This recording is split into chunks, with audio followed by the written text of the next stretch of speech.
got time, cuz. Today I got time, cuz. You lucky on that day I was acting cool, cuz. Wait. Nigga, what's up? How gangster are you, cuz? Hey. I don't fuck with you, cuz you disrespecting me. I don't fuck with you, cuz you disrespecting me.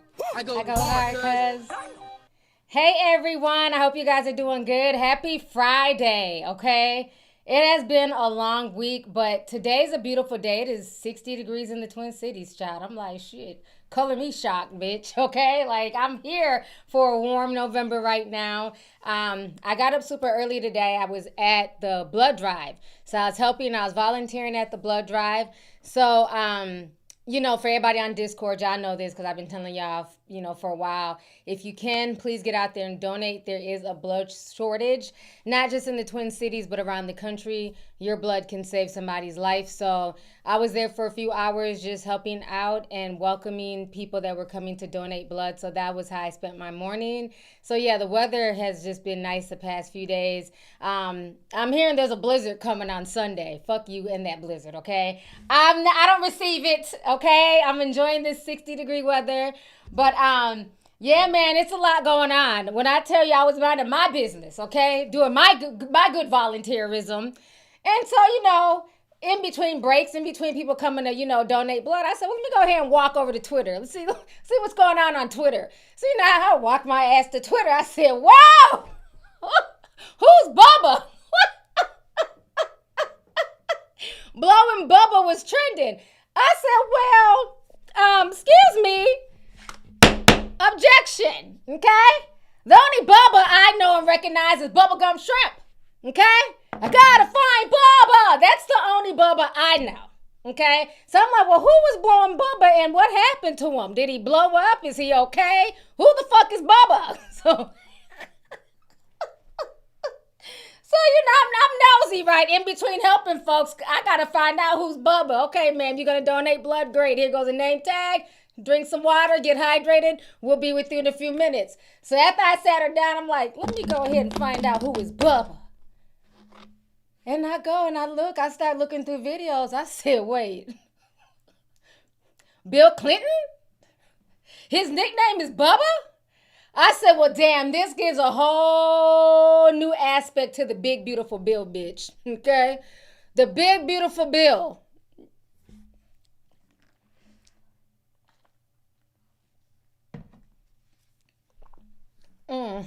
Okay. Was it named after Bill Clinton? I'm just saying, okay? The only Bubbas we know is Bubba Gump, Bubba Sparks. We didn't know Bill Clinton's nickname was Bubba.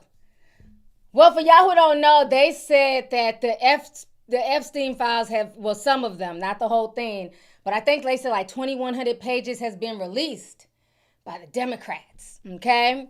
And in those files, he was emailing Putin or asking if Putin had video of our commander-in-chief allegedly giving Bill Clinton, a.k.a. the saxophone man, some Lulu. If y'all don't know who Lulu is, that's Monica Lewinsky. Okay, back in the day, after that scandal broke, people used to call ahead getting Lulu. So they're saying that good old Trump gave Lulu to Bubba, a.k.a. Bill Clinton. I said, what in the reality TV shows going on here? Like, this can't be real life. This can't be real life. Like, you can't make this stuff up. I said, what in the damn Mossad blackmail bullshit is going on here? So it is a mess. They said he is spiraling on Blue Social, whatever the hell that other bootleg site he be on. He's been on there going off.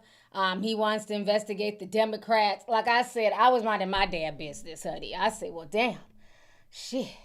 Pimping ain't easy, I guess. I mean, goodness. Jeffrey Epstein, that rabbit hole goes deep, honey. Okay? Very deep. And poor Virginia Dufresne, they said she got hit by a bus, and then she came out and said that, you know, nobody could find the footage of the bus hitting her. And then all of a sudden she just died. You know, so I don't know. It's a lot of stuff going on, honey. It's too much. Too much. So we're going to go ahead and watch some videos here that I was able to put together. Some news clips of all the stuff that's going on with Bubba, okay? And this whole Epstein file situation. Now, what I find very interesting is that, this was a main talking point of Team MAGA. Everybody wanted the Epstein files because, Joe Biden was in there somewhere and all the Democrats. And then it went from that to then all of a sudden becoming a hoax. And then they got quiet. Megyn Kelly, Dan Bongino, that tiny man, what's the little tiny man on the Daily Wire with the weird voice, Ben Shapiro, they were all down, to expose the Epstein files when Biden was in office. And then all of a sudden it was an about face done, okay? And that about face kind of came out after Elon Musk went on a coke rant, allegedly. He went off on Twitter and let everybody know that, Donald Trump was in the Epstein files. And then after that, it was a whole about face. Now, another person who was trending on Twitter that, shocked the hell out of me, Megyn Kelly. They're calling her Megyn R. Kelly. Okay?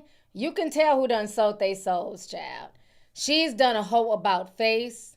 She is playing mental gymnastics to make excuses that she would not give grace or excuses for anybody else, especially if they were on Team Democrat Party. She would not give those same excuses. So Megyn R. Kelly was trending all over Twitter.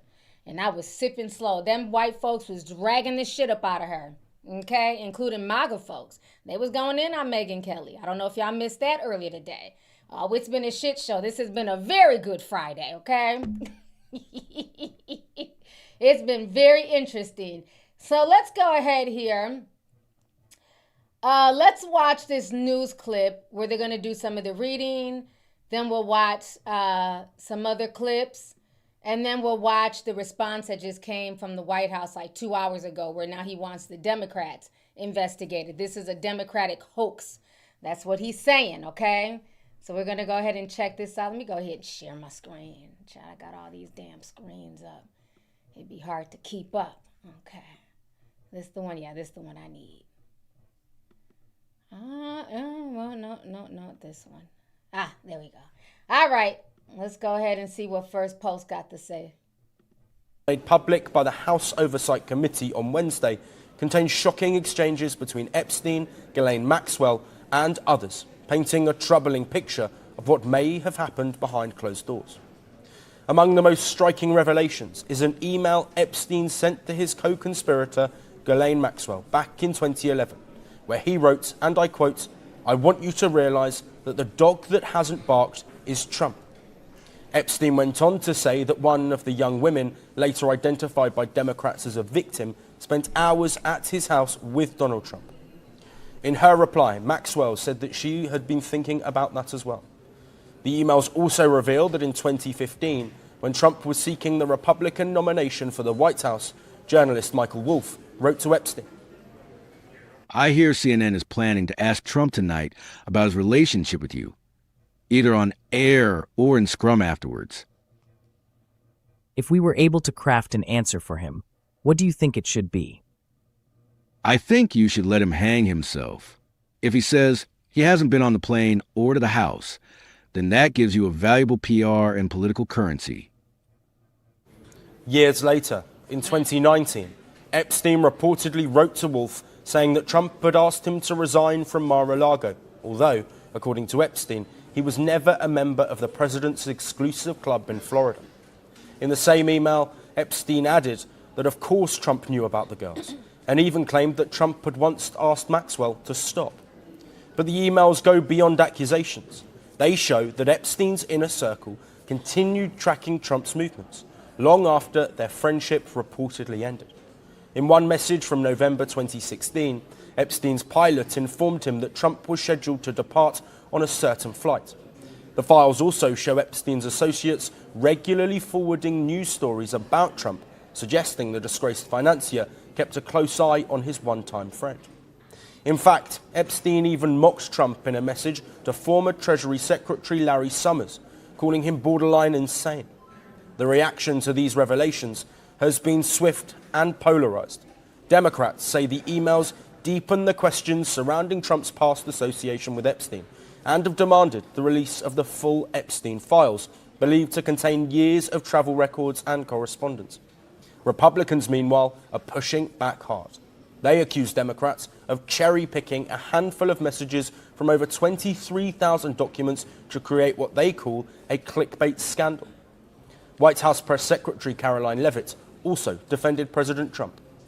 These emails prove absolutely nothing other than the fact that President Trump did nothing wrong.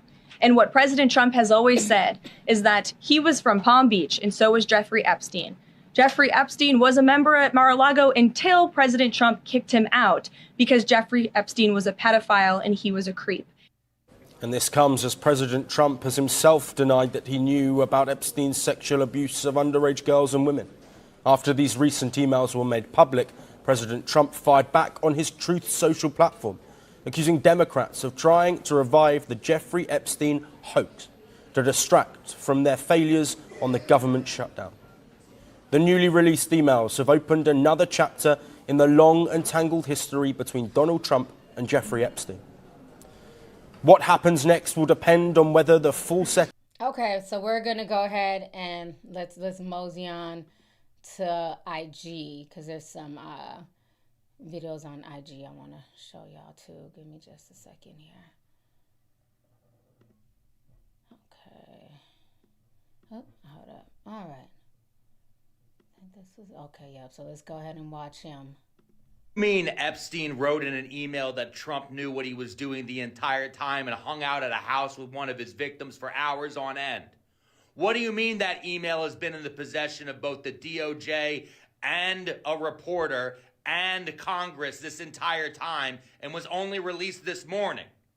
What do you mean by that? Why now? Where has this been the whole time? The email is from 2011. 2011. 2011 was, let me do math here, 14 years. The email is old enough to be a victim. Damn. Why is it taking so long? He said the email, objection. He said the email is old enough to be a victim. Okay, clock it. Let's continue. For this email to be shown to the world. What do you mean Epstein wrote in an email that... He went off. Okay, let's go to the next child. He's We're going funny. to catch us an account strike today, folks, because letting me find out that we don't have the Epstein files because the Fanta-fascist was number 42's favorite fellatio expert. Oh! Friends, in a true-to-form reality TV star twist, it turns out our felonious Fuhrer may or may not have spent some time on his knees in front of a former president. This does beg the question. How y'all think Bill felt back when the Bonesboro Bandit ran the first time and he had to watch his wife and his side bitch fight? And are we now stuck in this situation because of one extremely nasty senior citizen love spat? And finally, how do we think the Coppertone Coward's followers are feeling right now? I know a lot of them are probably freaking the fuck out because they care more about their homophobia than they did the fact that him and his friends were doing it to kids. Find out next time on another exciting episode of Holy Shit, We're All Fucked. Seriously, folks, this is so fucking stupid. Funny, but fucking stupid. Anyways, sorry about the change of scenery and the echo of my voice. This hotel I'm staying at didn't have a fence for me to walk in front of, so we had to make do. Now I'm fixing to get ready to spend my weekend storming castles and sword fighting. Y'all have you a wonderful day, or at least the one you voted for deserve. Do me one favor, keep the motherfucking boots out of your motherfucking mouth, and remember that the golden rule will always remain yeehaw fuck the law. I love y'all. I'll see you down the line.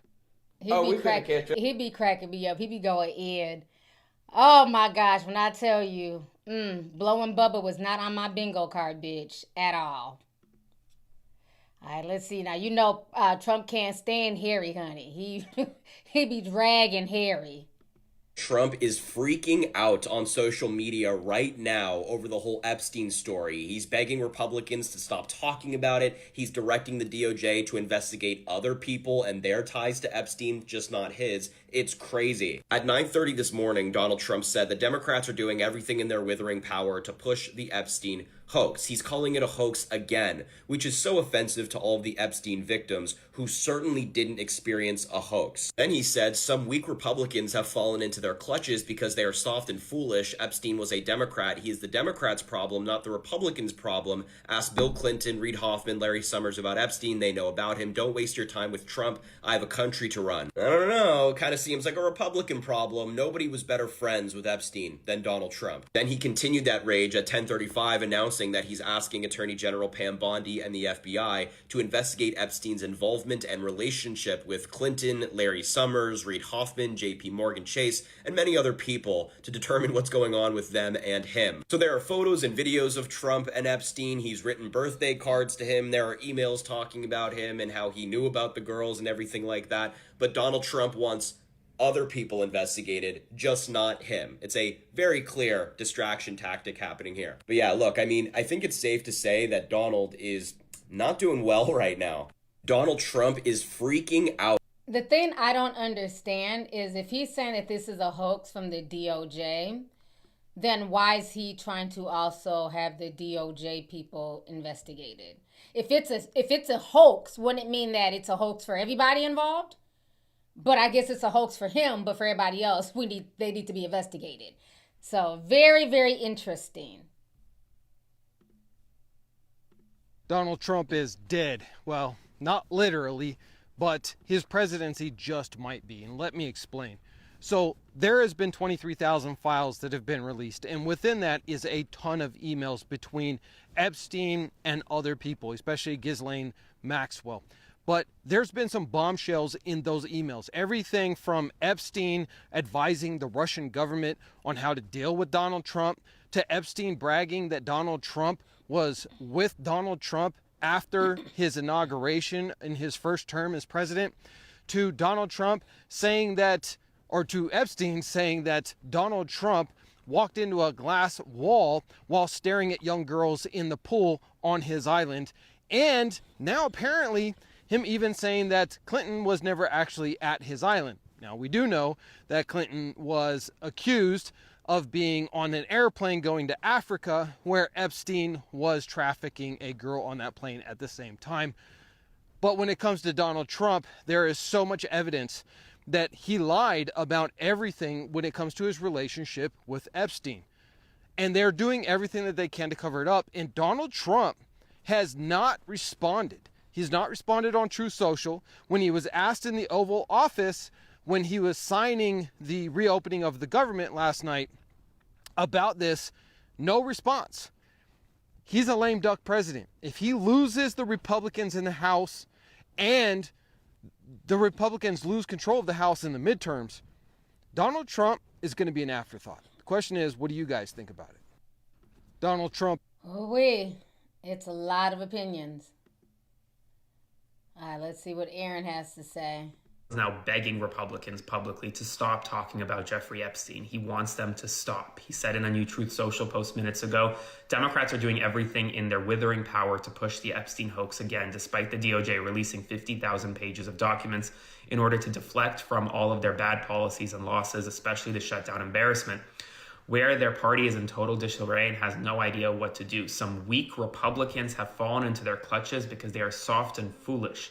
Epstein was a Democrat, and he is the Democrats' problem, not the Republicans' problem. Ask Bill Clinton, Reid Hoffman, and Larry Summers about Epstein. They all know about him. Don't waste your time with Trump. I have a country to run. He is increasingly nervous. And folks, if it's a Democrat problem, and Jeffrey Epstein was a Democrat, and Trump could blame Democrats for something, you better believe he would have released the files by now. Just let that sink in. Spread the word. Full updates on my Substack, linked in bio. And the thing that's funny when he's saying that it's a Democrat problem, when they had the chance before, because they kept using that as part of the whole campaign thing, release the files, we got to find the predators. Like, they were all saying this, Kash Patel, all of them. And so once they kind of took a peek in the files, and there was obviously some things in the files that didn't look good, that would affect his presidential run, that would affect MAGA, because then all of a sudden it was like, yeah, get over it. We're done talking about the Epstein files. But this was being talked about by everybody on that side. And now that information is coming out that he's a potential, Hatua, now it's, it's a Democratic hoax. Did you or did you not on that thing? Spit on that thing. All right. So now, let me see here. Let's go to X. And so Chris Cuomo put together a montage here of all the folks who were, who had something to say prior, who have now kind of switched it up. I think this is the montage. J.D. Vance, Kash Patel, and Don Bongino. This is when they were all calling for a release of the files. And now all of a sudden everybody's playing crazy. See no evil, hear no evil. So let's check this out. Let's see here. Okay. All right.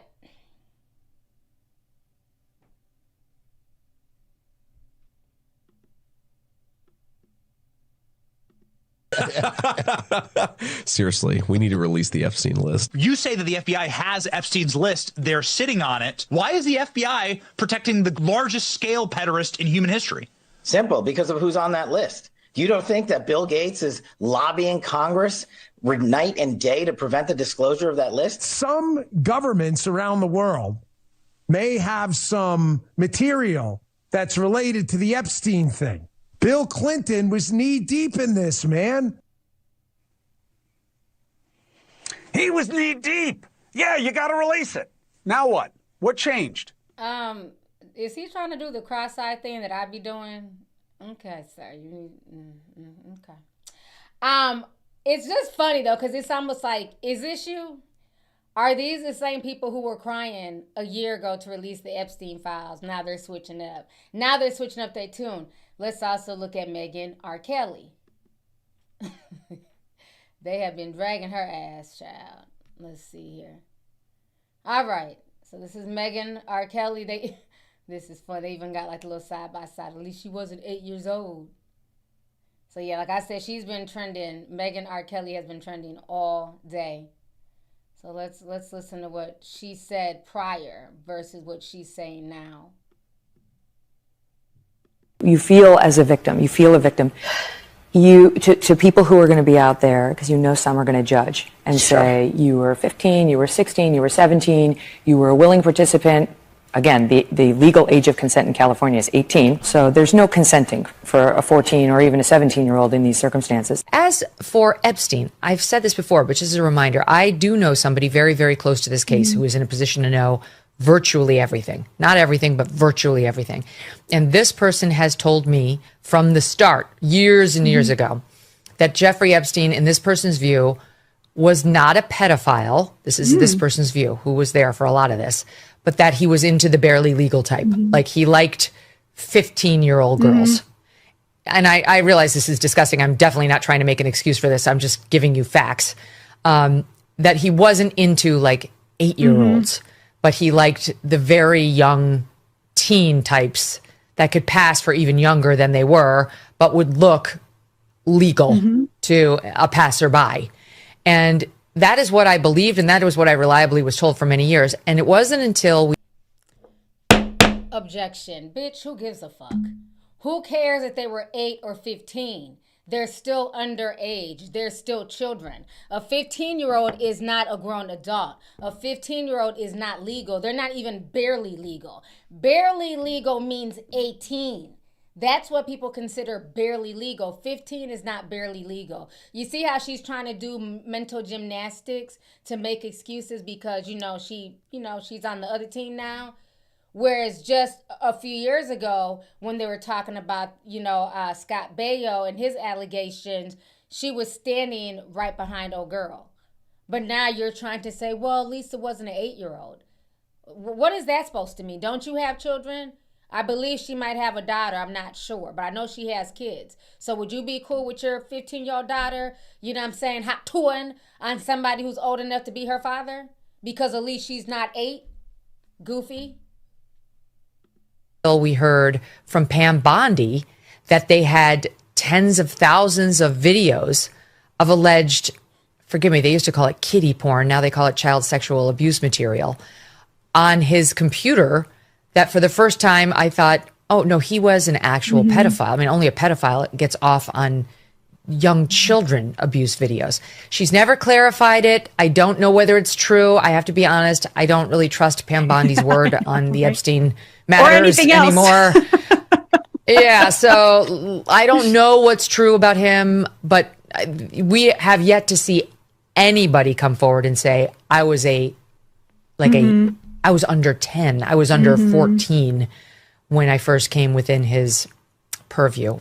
Look, you can say that's a distinction without a difference. No, it's not. I think there is a difference. Yeah. There's a difference between a 15-year-old and a 5-year-old. Yeah. You know, it's just whatever.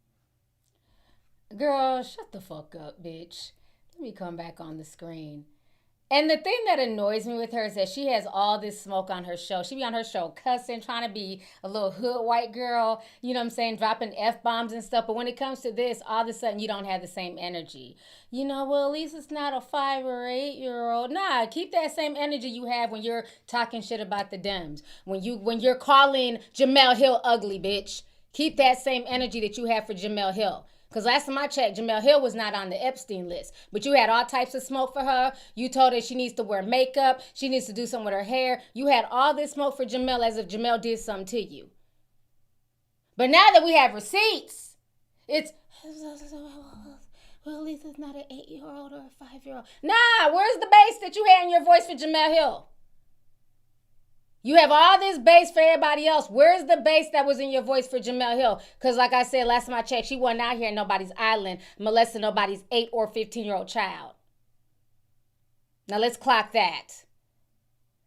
You know, the mental gymnastics that these people are playing, the cherry picking, thank you, SW, the cherry picking that these folks are doing is sad and sick.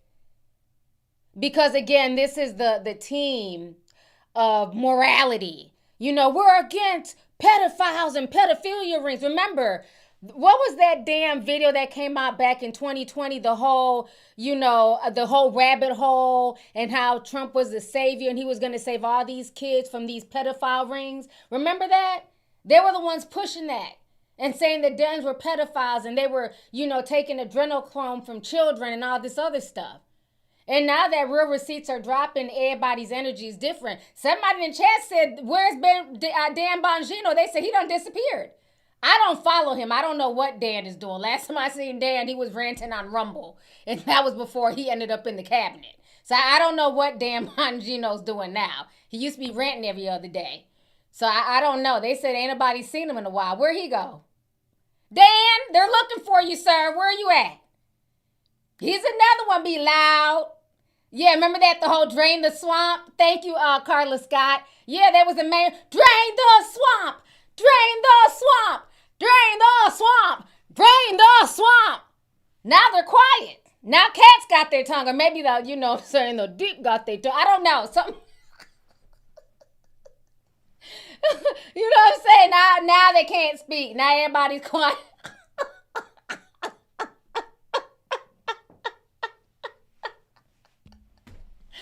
Yeah, I can't with these folks, honey. Elon been quiet too. Where Elon? Let me walk over to Elon page. Where Elon up to? Somebody say, where's Elon? Let's see. I'm on his social. I do follow Elon Musk. Let's see. Has he tweeted anything recently? 16 hours ago, something about Grok rocks. It's a hard pathway. Elon talking about putting 2%. Yeah, he ain't said nothing. He's retweeting somebody. Tesla has released the first ever safety report. Neuralink patient. Let me see. This is what Elon posted, child. Elon over there trying to play cute too. This Elon, he just posting normal shit. Elon's Neuralink patients talk almost as fast as anybody else now. I still don't trust it. Remember he killed them damn pigs? In the first experiment, they went from lively pigs to bacon and ham hocks, bitch. Okay? So yeah, Elon's kind of quiet. He been posting, but he ain't talking about that. Okay. So that's what he's up to, child. Nothing. Jasmine Crockett is trending. Why is she trending? Let's see. Hopefully Jasmine Crockett is dragging and saying something. Let's see. This was on the 13th. So they want to continue to swear person. Oh. Let's see. Jasmine has something to say, child. This was yesterday. Okay, I haven't seen this yet. We're going to watch what Jasmine had to say yesterday. At least we know she going to keep it real. Sure that the Department of Justice didn't have this information, and if they didn't have this information, do we know whether or not they actually deleted this information? Do we know that there was a thorough investigation? Do we know whether or not the investigation had concluded? These are all questions that we need answers to, but we can't get them when you're not cooperating. So we don't know what the DOJ has, nor what it is that the DOJ potentially was trying to do. Considering that the president right now is trying to obstruct on some very basics of let's just get a subpoena that says release all the information, I wouldn't be surprised, just like he obstructed the prosecution of one of his henchmen who took $50,000 in taxpayer dollars from undercover officers. I wouldn't be surprised if he sent a message and said, stop investigating. We're done with this. Epstein's dead. I don't want to hear anything else about it. Do you have any evidence of that claim? I have no idea. No, that's the whole point. I have no information. And that's why we need these files to be released, because we are looking for transparency, whether you're a Democrat, Republican, or independent. Listen, if people decide that they want to continue to support a person who may be a pedophile himself, or a person who obviously is covering for pedophiles, that's on them. But they should know at least the devil that they have decided to pick. Oh, that's right. You know Jasmine gonna go off, honey. Let's see, was there anything else she said? Sure that the Department of Justice... Let's see, what's the latest? Okay, it looks like she did a live stream. She posted that 5 minutes ago. Okay, all right. You know, Jasmine gonna keep it real. That's why they don't like her. That's why they want to call her everything but a child of God. They want to say she's ghetto. Oh, she grew up rich and she's trying to talk ghetto. Shut up. Shut up. Okay? That lady be handling her business and she keeps it real. I enjoy hearing her speak, and she keeps the same energy. Now, one person I will give props to as of late, and I remember her and Jasmine got into it. She called her bad bitch built Butch. But Marjorie Taylor Greene, she's been out here, and y'all can say, well, she's only doing that because she don't want to lose her seat. Regardless, at least she's speaking up. At least she's saying release the Epstein files. At least she's standing against the bullshit. You know what I'm saying? She's keeping the same energy she had about the Epstein files as she's keeping now, unlike Meghan R. Kelly and everybody else. So I will give Marjorie Taylor Greene for that. Props for that. And even Trump kind of disavowed her. Let me see if I can find anything on what she said recently. I want to know if she has anything to say about this whole Bubba blowjob. The questions that Trump is still America first. Okay, honey. Yeah, because remember, she was standing out there with the Epstein victims, too. Yeah, I'm going to give people props where props are due. And she has been honest. She's been walking with them victims and taking them all around the White House, meeting up with them.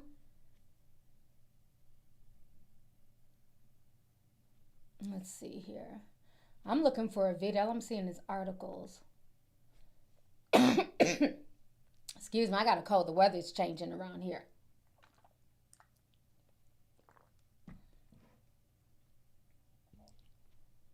Trying to see if she has anything more up to date.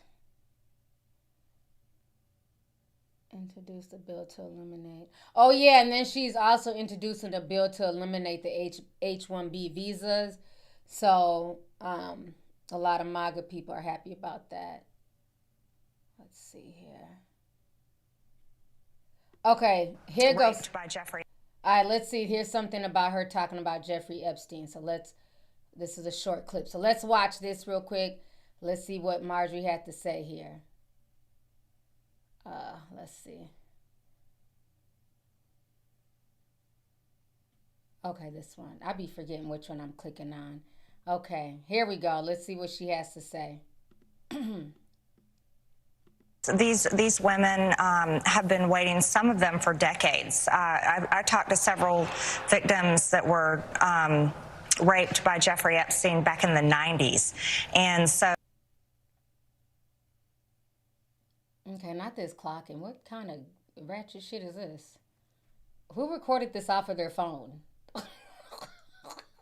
See. Victims that were raped by Jeffrey Epstein back in the 90s.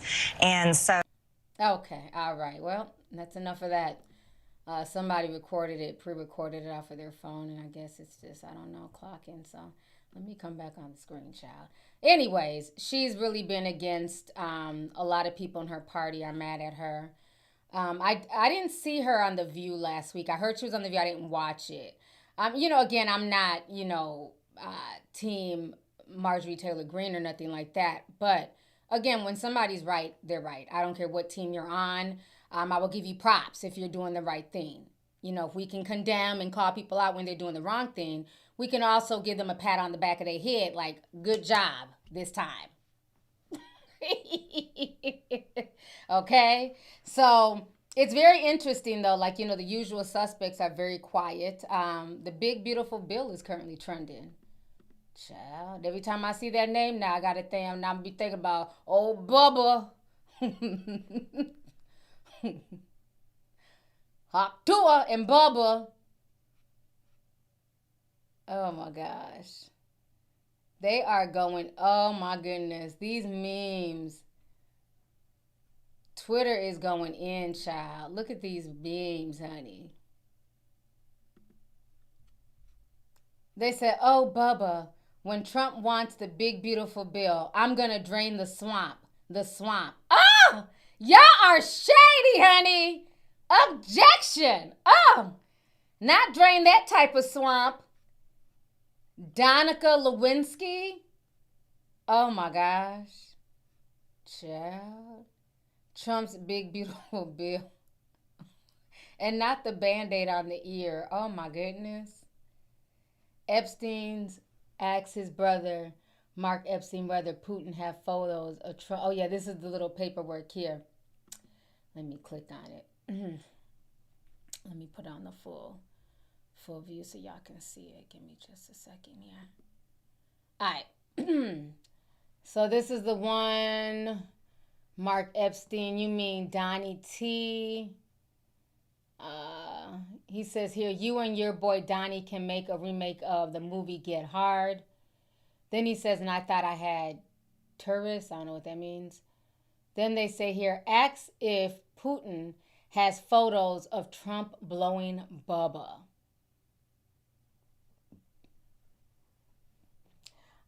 Okay, honey. So that is the part that everybody is talking about for y'all who are just getting here. What they're saying is that allegedly our commander-in-chief was blowing the big, beautiful Bill Clinton, a.k.a. Bubba. Okay? So, yeah, it's insane what's going on. A lot of fuckery. Bill Clinton is always involved in some bullshit, And I think maturing and getting older is realizing that Monica Lewinsky was really young. And she was put in a vulnerable situation. Because I know when we were growing up in the 90s, it was more or less made to be like, oh, she's just a whore and a mistress. I didn't realize she was as young as she was because she looked old as hell. I mean, she looked older than 22. I didn't realize she was only 22. I had assumed she was in her 30s. This was a man, I'm assuming at the time, Bill Clinton was like in his late 40s, maybe early 50s at the time. And then that's your boss. So there's that power dynamic, So I think when I go back to revisiting the Monica Lewinsky, Bill Clinton situation, it was kind of disturbing how she was shamed and, she was very much demonized. And he got to kind of escape away, But yeah, she was very young. She was only 22 years old. Her frontal cortex hadn't developed all the way yet. So, yeah, it's very disturbing. Y'all say she's gorgeous nowadays? I ain't seen her since she gave Bill Clinton head. No, let me stop. Let me look and see what she looked like. I ain't seen her in a long time. Let's see what she looked like. Monica Lewinsky. today. Oh, she's lost a lot of weight too. Okay. She's 52 now. Wow. Damn, time be flying. I was like in 5th grade when this shit hit. I didn't know what the head. I didn't know what head was. I didn't know none of that shit. Like, the stuff that we had to endure in the 90s is just disgusting. You know, it's like, oh, he's the president. He plays a saxophone. Then we find out he's getting head from somebody who ain't his wife in the White House. So this is what she looks like now. She looks nice. I guess I ain't seen her in years. Let me share my screen here. This one. Okay. Yeah, that's her now. She looks good for 52. This was her back in the day here. That's what I'm saying. She looked old. That's why I never knew she was only 22. That's an old 90s hairstyle, child. This hairstyle made her look like she was 42. So I just think that's why I thought she was old. I didn't realize she was that young back then. Well, yeah. So, you know, poor Lulu. And this is the ugly lady that blasted her. She was a hater. I forgot what her name, Linda Tripp.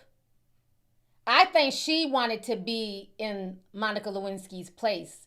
And because nobody wanted head from her, she went and told everything. She was a hater. Yeah. Okay. Well, it looks like she's doing okay now. But yeah, you know, like just growing up and maturing and you really seeing stuff as an adult, he was dead wrong for that. He was dead wrong. You know, sad. Yeah, she was only 22. Like I said, I didn't realize she was that young because shit, her and Linda Tripp looked the same age back then. Shit. But yeah, it was a lot. The 90s were a real interesting, it was interesting times. Y'all had to be there.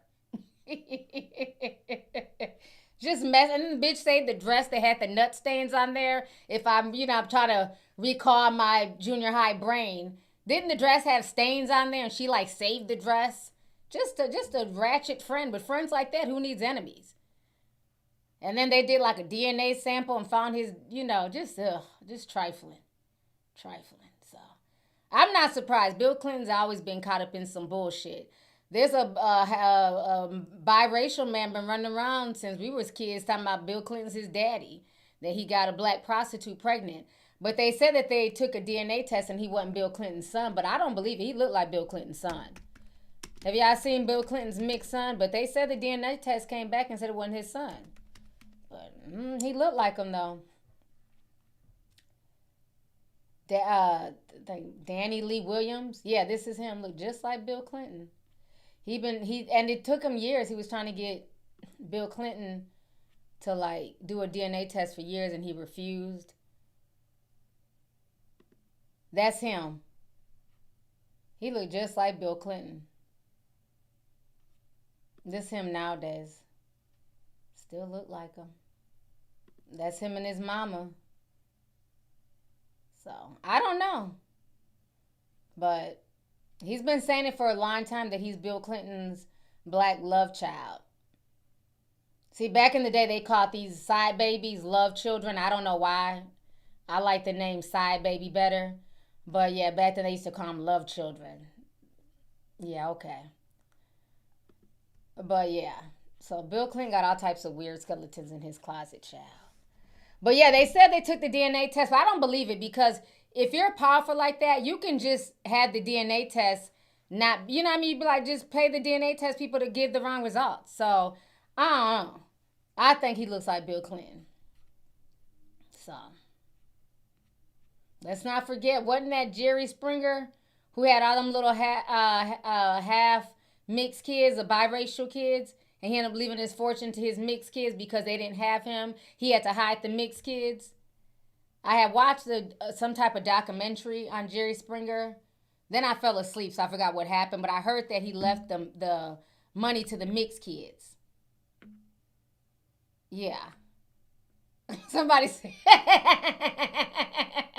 Octavia Campbell says, Tia's messy talking about the side baby name is better. Because you're not about to sit there and call them love children. That's bullshit. Especially when, you're cheating on your significant other. Like, we're not going to do that. They're side babies. And it's okay. It's not their fault. But I'm not going to call them love children.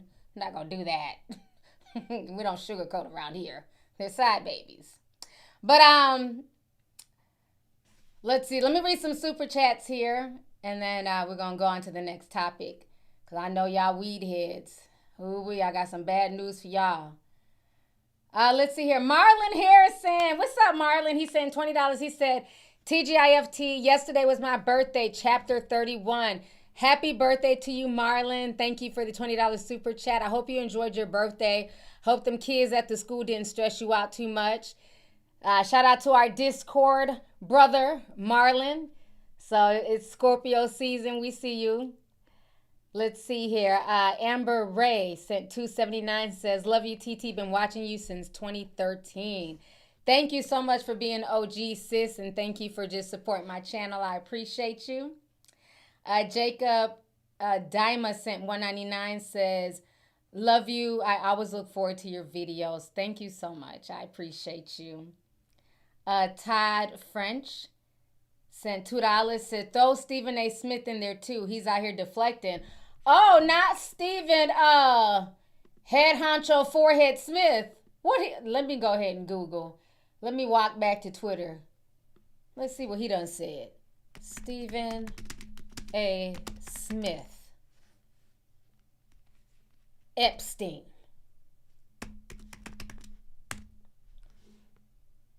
No, he's yelling.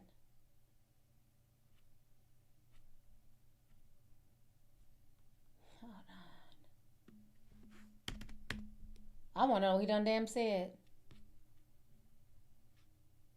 4 hours ago.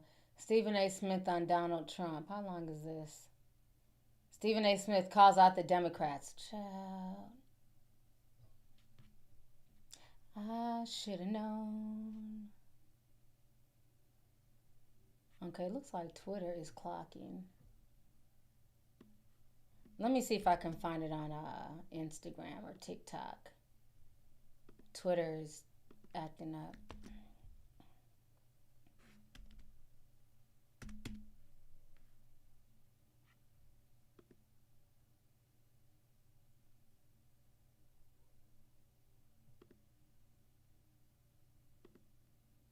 I'm trying to find what he said. Shit, all these sites is clocking.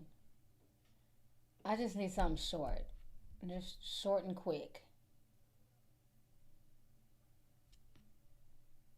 Smith.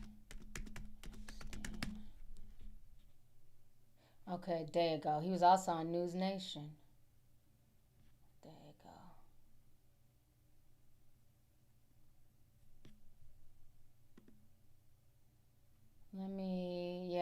It's on Twitter, but it's clocking.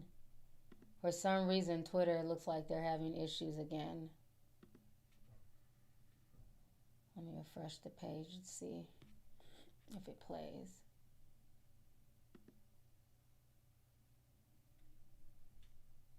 Yeah, we might have to come back. Twitter's clocking. Let me see if I can pull it up on TikTok. I'm just curious to see what he has to say.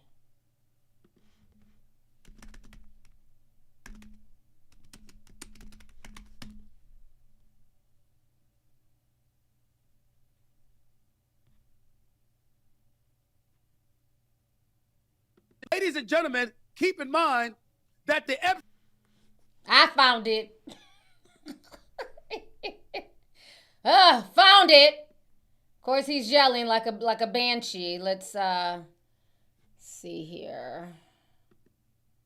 Put on the IG Reels. Oh, you know what? Hold on, I'm on the wrong thing. Okay, sorry. All right. Y'all ready? Because y'all know he about to yell like a lunatic. All right, let's watch.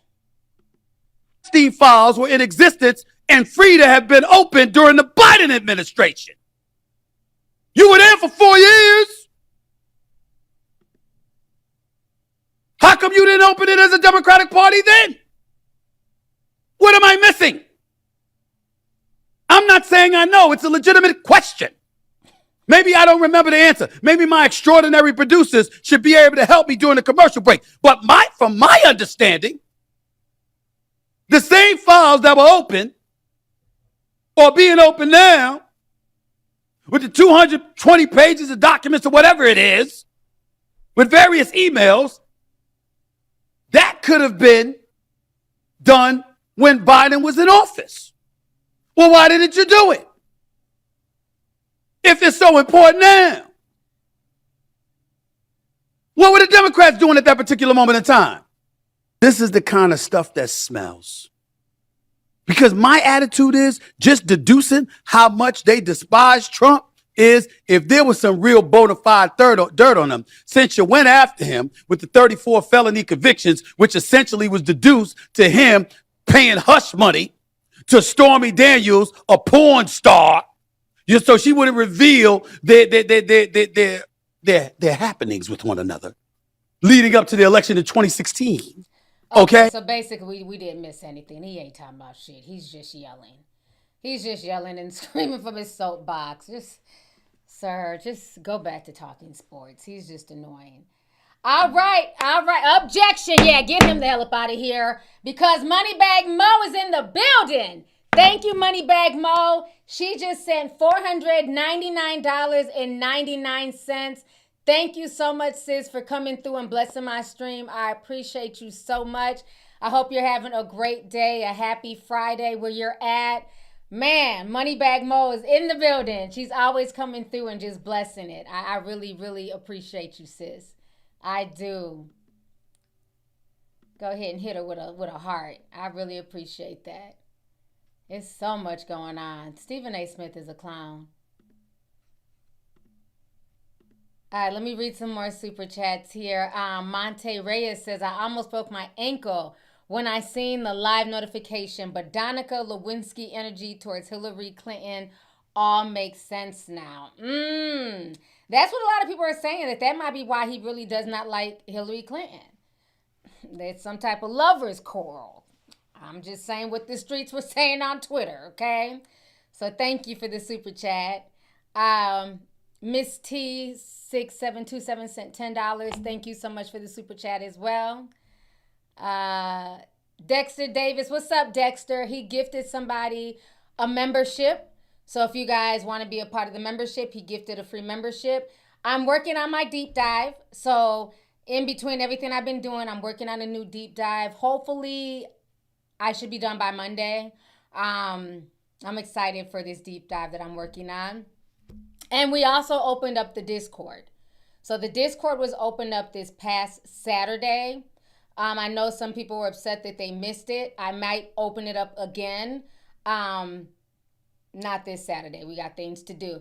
I might open it up again Monday when I do the deep dive, whenever I drop the deep dive. So be on the lookout because I won't be opening up anymore this year. And then, like I told you guys on the YouTube membership and on Patreon, I'm like, well, now I don't know because dates are being pushed back, but I'm going to be off of YouTube for a long while in 2026. So the only updates that I'll be doing is going to be via Discord.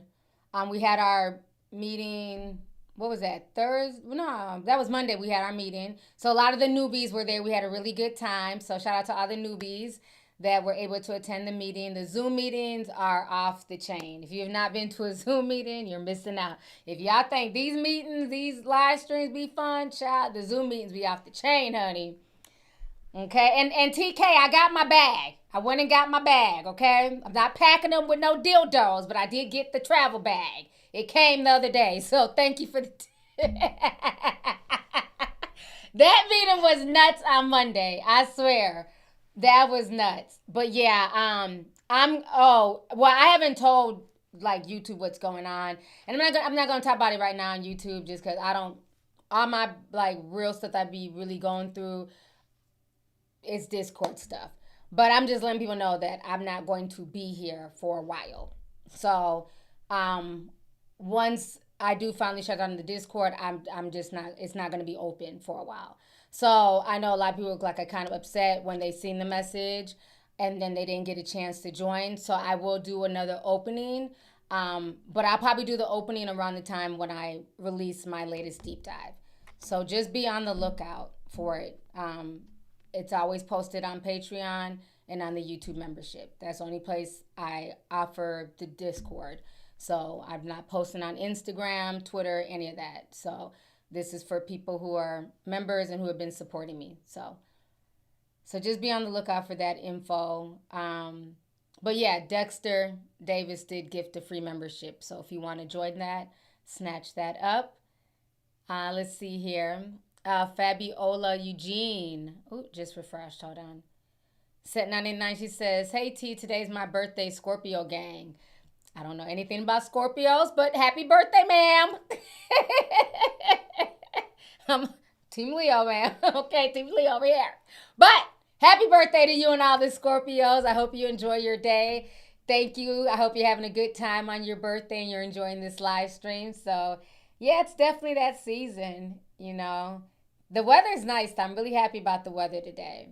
But I know like in a week it's going to be a bunch of snow. It's going to be cold. It's going to be cuddle season. You know, we know y'all Scorpios are freaks. So, yeah, enjoy your season. Cuddle season is right around the corner. All right, let's see here.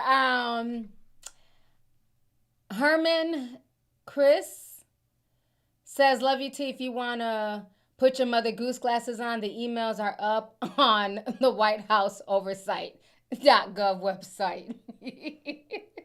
Thank you for the tea. I haven't gone through all the files. You know, I just been getting, you know, little notes and cliff notes and stuff like that. But yeah, maybe I will put on my little Mother Goose glasses and read through everything. I know y'all like when I read to y'all, child. Y'all had me putting in work, honey, during that damn all them Diddy court paperwork. When that was coming out, I was having to read that. The transcripts, oh my goodness. That is so funny. Let's see here. Octavia says, "T, did you hear about the conspiracy with Elon and his Neuralink and immigrants? The Dossier on Clock app." No, I have not heard that. What is he doing to the immigrants? He's using them to like test Neuralink? Oh, God. No, I haven't heard anything about that yet. But I did hear that there's a new Black Mirror episode. Black Mirror episode. The Black Mirror episode that we watched years ago that we talked about on Discord has come to fruition. There is now a new AI where you can talk to your dead loved one. And I talked about this in one of my deep dives that I did a few years ago. I think it was the deep dive that I did, the technology rabbit hole. That was one of my favorite deep dives as well. And that was from about 3 years ago. And I was talking about how like Nikola Tesla and how they would, you know, use electricity and frequencies to tap into the spiritual world. You know, because again, energy never dies, it just transforms. Well, now there's a new thing where you can talk to your dead loved ones. Very creepy. I wouldn't do it. Not interested. It gives me necromancy vibes. You know, it's one thing to like talk to your ancestors or ancestral worship. It's another thing to be sitting there talking to AI hologram of your grandmother talking to your newborn. It's just weird. Just weird. Let me see if I can find it. See if I liked it or not. Yeah.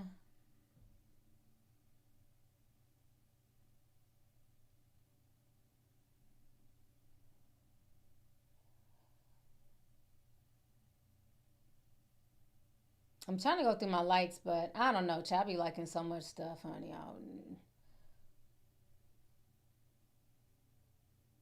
Because it was something short and sweet. But I don't like so much shit. I don't even know where it's at.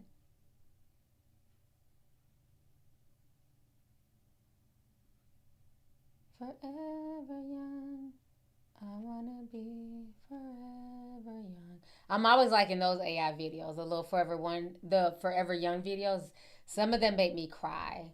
Like the Chadwick Boseman one did.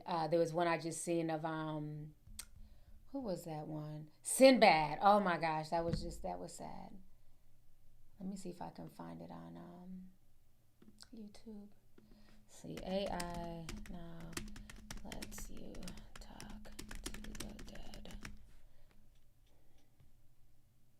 Here it is. Short clip here. Kind of creepy. I'm like, yeah, Black Mirror is in full effect. So here it is. It's on Reddit. So we're going to watch this here. I want to share this with y'all.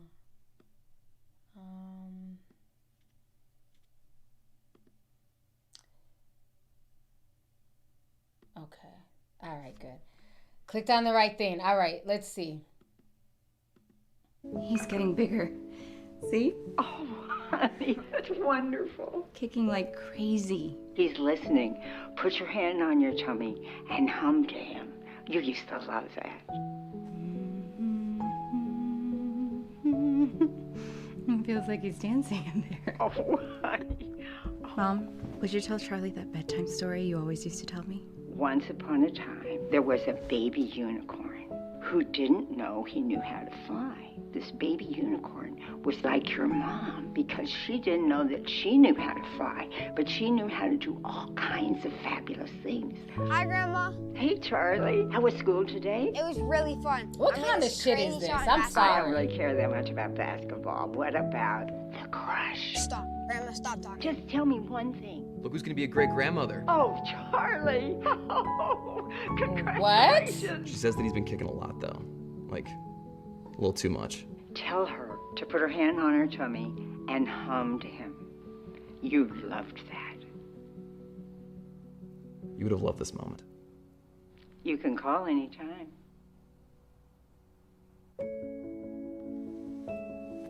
Yeah, I'm not feeling that. I didn't even know it went on for 30 damn years.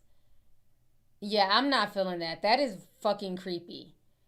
So, so for 10 years, Grandma's just hanging around in your back pocket. Grandma done went through no, absolutely not. Let the dead rest.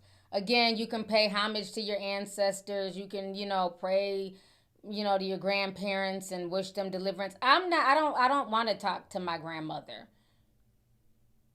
via a phone. That's just weird. It's too much. It's creepy. Oh, and I'm sorry if y'all thought that Sinbad didn't die. I just didn't know he was as sick as he was. People were asking, did Sinbad die? No, he's still alive. I didn't know he had all them strokes. I didn't know what had happened to Sinbad, but he was like a big part of my childhood. So when I seen that, it just made me really sad. I didn't know he was like sick and in the wheelchair and all that stuff. So somebody made a Forever Young AI video of Sinbad and his throughout his career. So, but yeah, this is creepy. I don't like it. It's too much. This was a Black Mirror episode. I remember watching the episode on Black Mirror. It's very interesting that it's coming out. And my thing is, again, how do you know that you're really talking to your grandmother? You might be looking at your grandmother's image and her likeness, but how do you really know that that's her spirit talking to you? I don't know. It's creepy. I don't like it. So that's one of the viral things that's going viral. Let's see here. AA Virgo said, Trump, how you doing? In my Wendy Williams voice. Y'all are funny. Candy Links and 499 says, hey, T, are you going to talk about the churches being exposed on TikTok with baby formula? No, I didn't hear nothing about that. What happened? I didn't hear about that. With the baby formula, I don't know. Let's see here.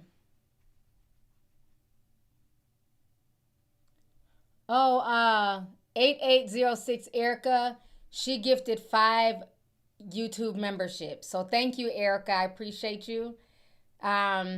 Lady Kiss, Kiss Velvet. Lady Kiss Velvet 21, she also gifted 5 YouTube memberships. So that's 10 total. So if anybody wants to join the membership who can't afford it right now, there's 10 that have been gifted. So thank Erica and Kiss Velvet. So thank you, ladies. I appreciate y'all for gifting people memberships. Okay, so now let me talk about the weed thing before I forget, child.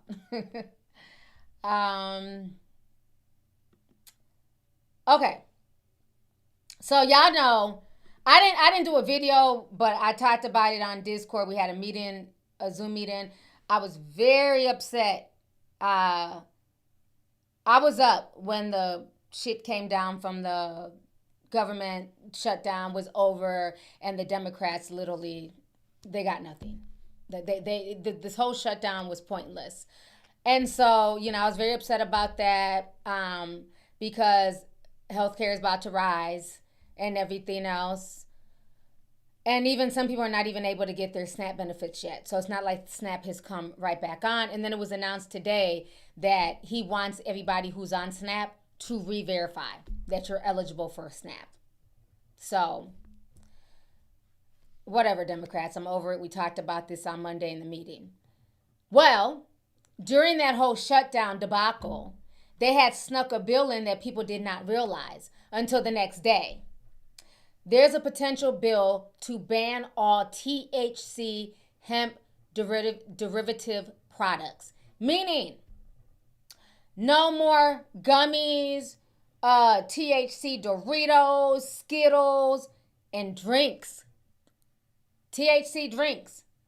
Now, I've tried that because my homeboy had his own little shop, and you know, I be trying to support black businesses.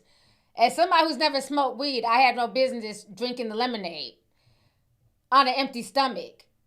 As somebody who doesn't smoke weed. And it tasted good. It tasted like juice. Child. I didn't drink half the bottle, but I think I drank about this much. And I'm somebody who does not smoke. When I tell you I was lost on the east side for over 2 hours. I didn't even know how to get back home. I had to just pull over. I was like, what the fuck? I didn't even know how to get back home. I was lost on the east side. I had to be coached. I was out of it. And then when I made it finally home, I just passed out. I didn't wake up till the next day. So yeah, the THC drinks are strong. Okay? They look fruity and friendly, but damn it, they have a punch. I don't think I've drunk one since. Because I was like, damn. You know, I hate the smell of weed. Let alone, you know, if you kiss somebody who smokes weed, that weed taste on their breath. Ugh. Okay? But the THC drink was good. I didn't taste any weed. Tasted, you know, smooth. And then I don't drink alcohol. And that's why I don't like the taste of alcohol. That burning sensation. I didn't get that with the THC. I was like, damn, this is pretty good. Tastes like juice. Shit. Okay. So, but you know, it helped. I slept well. You know, got rid of pain.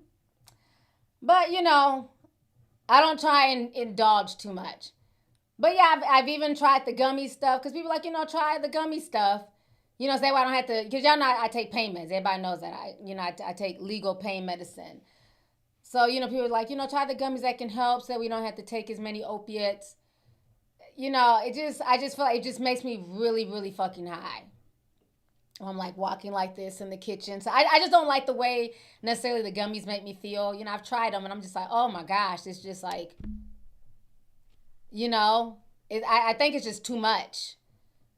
So, and then I don't know how to, you know, properly dose. I ate one. It was not enough at the table and crying. I just don't. It's just too much. It's just, it makes my head feel funny. So I try not to, I stay away from them.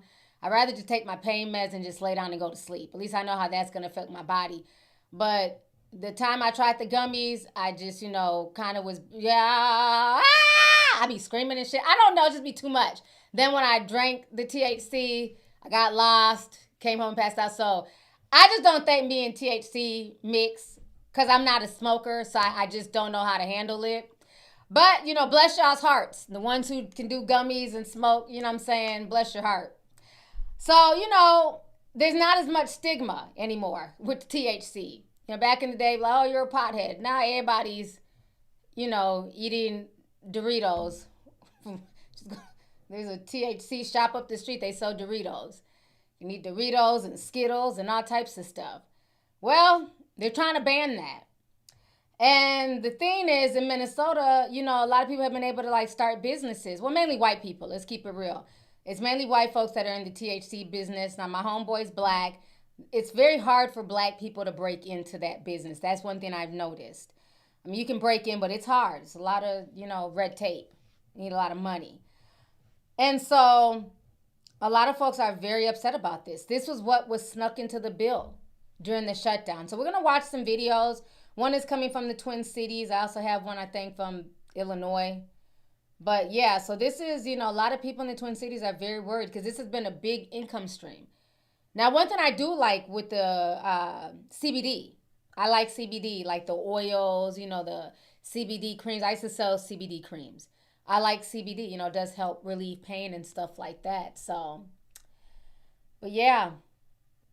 And I have a legal marijuana card. Like, they gave it to me because, again, I have a chronic illness. So I went to, like, the legal marijuana, and they gave me oil. And, again, I tried the oil. It just, it just had me, like, it's just too much. I like my, I don't like my brain to, like, I don't like not having control of my brain. And I felt like it was just very weird. So they're like, oh, do you want to refill? I never went back. And I think my card is expired. Like, I went and got it, tried the oil. Somebody probably drunk it. I ain't seen that damn oil since, child. Somebody done damn drunk that shit. But somebody said, y'all know tea damn near sober. Yeah, y'all know me. I don't drink. If I do drink on my birthday, I don't drink anything over 5% alcohol. Mike's Hard Lemonade will get me drunk. Wine cooler. Okay, now we're having a good time, bitch. Don't threaten me with a good time. That the blue wine cooler, that Bahama Mama, okay. But now when you're talking about, shots of, Grey Goose, get you loose. I don't know nothing about that life. I don't know nothing about Grey Goose. Don't know nothing about Ciroc, Hennessy. Absolutely the fuck not. I think I took like a sip of that. It burnt my mouth. I spit it out. My son tried to have me take a shot of Patron with him. As soon as it hit my lips, I spit it out. I said, what the hell is this? It tastes like poison. So my kids make fun of me. I can't. But, I don't judge. I buy a bottle and let the tea sippers have their fun in the club. I'll buy y'all a bottle now. I'll just give me my water. But I don't judge. I'll get y'all drunk if you want me to. I ain't gonna get drunk with you though. So anyways, yeah, I'm a lightweight. Miss Sparkle says she's a lightweight too. Yes, I'm a lightweight. Give me a wine cooler, okay? And I can barely get through that. The Truly Waters, I think that has 5%. I don't even like that, the Truly Waters. Somebody tried to get me to have a sip of cut water, and I thought it was like a Truly Water. I spit that shit out. Cut water. So what the hell? Tastes like straight alcohol. Spit it on out. So yeah. Nah. I'd rather be sober. Yeah, that cut water is no, I thought it was water. I didn't know. I said cut water. I thought it was like a Truly. Like, yeah, you want a cut water? So, I didn't, I just thought it was like a, new version of Truly. Chad, I spit that. I said, what the hell is this? Just pure alcohol. Sorry. I don't know nothing about no damn drinks. People be like, what kind of drink do you want? I don't even know the names of drinks. The only name of drinks that I know is Sex on the Beach. And that's from like back in the day. I don't even know people still drink Sex on the Beach. That's the only drink name I know. Sex on the Beach. Do y'all still drink Sex on the Beach, or is that early 2000s? I remember that in The Incredible Hulk. I remember all the guys in the club. When we used to go to Club Cristal in St. Paul, they would get Incredible Hulk. I think it was like Hypnotic and Hennessy mixed together. And then they'd just be in the club acting up. That was back in the 2000s, honey. I remember that. So y'all don't know what Sex on the Beach is? Yeah, that was a big one back in the day. Sex on the Beach, honey. Yep. Somebody said Thug Passion. I heard it's the bomb, and you got it going on. Give me some of that Thug Passion, baby. I remember that song, okay? You got me dripping red from the way you make me sweat. Y'all are bringing it back now, okay? I remember that. And Gin and Juice. I remember that one, too. Rolling down the street, smoking indo, sipping on gin and juice. Yeah. All right, so let me play this video for y'all, because y'all are bringing me way back, Cody, okay? Y'all are bringing me back. Okay, so this is the video about the whole weed situation for y'all who don't know, okay? So let's watch this. Hold on. Did I put this on the right one? Yeah. Let me fix this real quick. Sipping on gin and juice, lay back. All right, let's start the video. THC seltzers, the beverages that have grown in popularity as an alternative to alcohol for the last several years, may soon be banned. A provision in the bill that would end the government shutdown effectively bans THC products derived from hemp. And that has craft breweries in Minnesota scrambling. Carol Evans, Lou Ragoose is here with more on the impact. Lou? Julie, supporters of the provision, including Minnesota Attorney General Keith Ellison, claim Congress never intended to legalize THC derived from hemp in the first place. But industry leaders say it's been a lifeline for Minnesota breweries, many of which they believe will now go out of business. For Kevin Hilliard, so we make 5 milligram variety packs. Co-owner of Insight Brewing Company, Flavor Pixels aren't just his top seller. In our world, about 62% of our revenue comes from hemp-based THC. The ability to sell the THC seltzers kept the business afloat after the COVID-19 pandemic. I think that this was absolutely critical for Insight Brewing Company to survive. But craft breweries like his are at risk if Congress effectively makes hemp-based THC beverages a federally illegal product. The initial response was anxiety. In 2018, when Congress passed the Farm Bill, it legalized hemp-derived products, allowing for the creation of seltzers like Flavor Pixels. But a letter signed by 38 attorneys general, including Minnesota's Keith Ellison, asked Congress to close what they call a loophole that allowed for, quote, Frankenstein THC products that get adults high and harm and even kill children.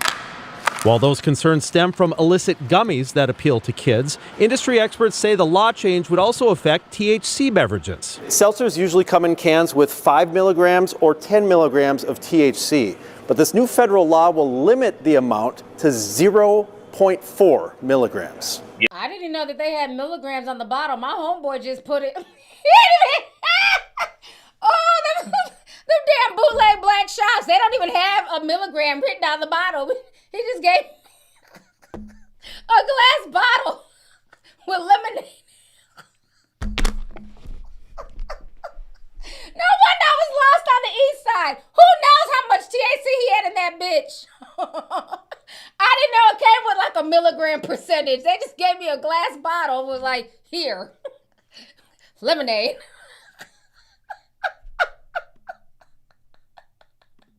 You don't feel anything at 0.4 milligrams, which is part of the reason why they chose it. Bob Galligan of the Minnesota Craft Brewers Guild says the federal law would decimate the industry. He says breweries would no longer be allowed to sell products out of state. All aspects of their production and distribution would have to occur in Minnesota, and they'd have trouble finding banks willing to offer loans for a federally illegal product. Would some of them potentially go out of business because of this? Absolutely, yeah. I feel cautiously optimistic. While Kevin hopes the state provides them a way to pivot their business under the new rules. Now, last night, Republican Senator Rand Paul tried to stop this provision. Minnesota Democratic Senators Amy Klobuchar and Tina Smith voted with him, but the other side prevailed 76-24. If the House passes it with the current language, this new law then would go into effect in 1 year. Julie.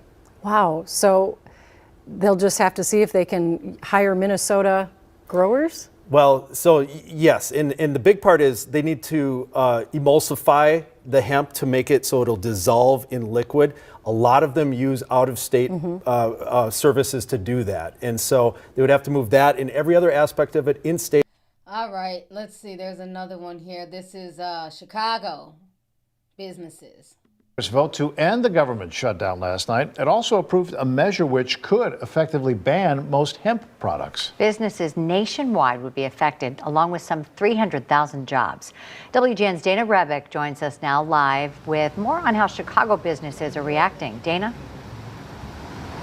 Well, there is a brewery here in Logan Square. It's just behind me. They sell hemp-infused drinks inside their bar and lounge, but they also distribute their product to many Chicago restaurants and stores, and they tell us they will be taking a big financial hit with this federal ban in place. At Hopewell Brewing Company in Lincoln Square, they have been in the beer business for the last decade. but more recently started crafting a new product. Choom is our line of THC hemp-based beverages, and that's been around for a little under 2 years at this point. The hemp-based drink, a huge part of their business, making up 30% of their revenue. To have that disappear would be devastating. As part of the bill to end the government shutdown, lawmakers included a federal ban on intoxicating hemp products, which would largely eliminate a $70 billion industry, impacting hemp farmers and small businesses across the country. I don't think most people were expecting it. This is the kind of policy you would think would get more debate overall in Congress, a little more consideration. I have been disappointed that the industry here has been unwilling to accept proper regulation. So now we'll end up at the table talking about how best to move forward. Governor J.B. Pritzker had supported banning hemp products in Illinois, but lawmakers failed to act on the proposal or pass regulations. The industry criticized in some cases for selling untested or mislabeled products marketed to children. Some worry an outright federal ban will lead to a black market. Law-abiding businesses lose. Okay, so let me come back. So y'all see all those goodies and candies? Because I know a lot of you were like Doritos. Yeah, like in Minnesota, they sell the snacks, the Oreos, and stuff like that. Let me come back on here. So, this is going to affect a lot of businesses. A lot of people who are able to turn a profit and were able to get paid legally. Because, for a long time, weed was banned. And so once they legalized weed in a lot of states, I think basically almost every state, if I'm not mistaken, only a few are still illegal. But once they legalized it, it kind of became the Wild Wild West. So people were making all types of concoctions, like they're saying Skittles and, cookies and Doritos and everything else. And with that, of course, you saw kids getting into that or thinking, that it was candy. So, kids would get sick or end up in the ER, stuff like that. And there's not a lot of regulations because, like I said, I didn't even know you're supposed to put the milligram on the damn bottle. They just handed me a glass lemonade bottle, THC, said, drink this. So I've never seen anything with a milligram in their shop. Because over the summer they had Freezy Pops. Wasn't no milligrams on there. Everybody was eating them Freezy Pops, though. So I can see why they would want to have, regulations. What I find very interesting, right? It's one thing to say, okay, fine, you had the note on the package if it's, 10 milligrams, 5 milligrams. But what I've noticed is that they've taken it down to 0.1 milligram. Which is, if you're a heavy, weed user or, gummy user, I don't know what they call people who pop candy. I don't, high, marijuana candy. But let's say if you have a high tolerance, right? What the fuck is 0.1 milligrams going to do if you've been eating a whole pack of Skittles that equate to 10 milligrams or 50 milligrams, right?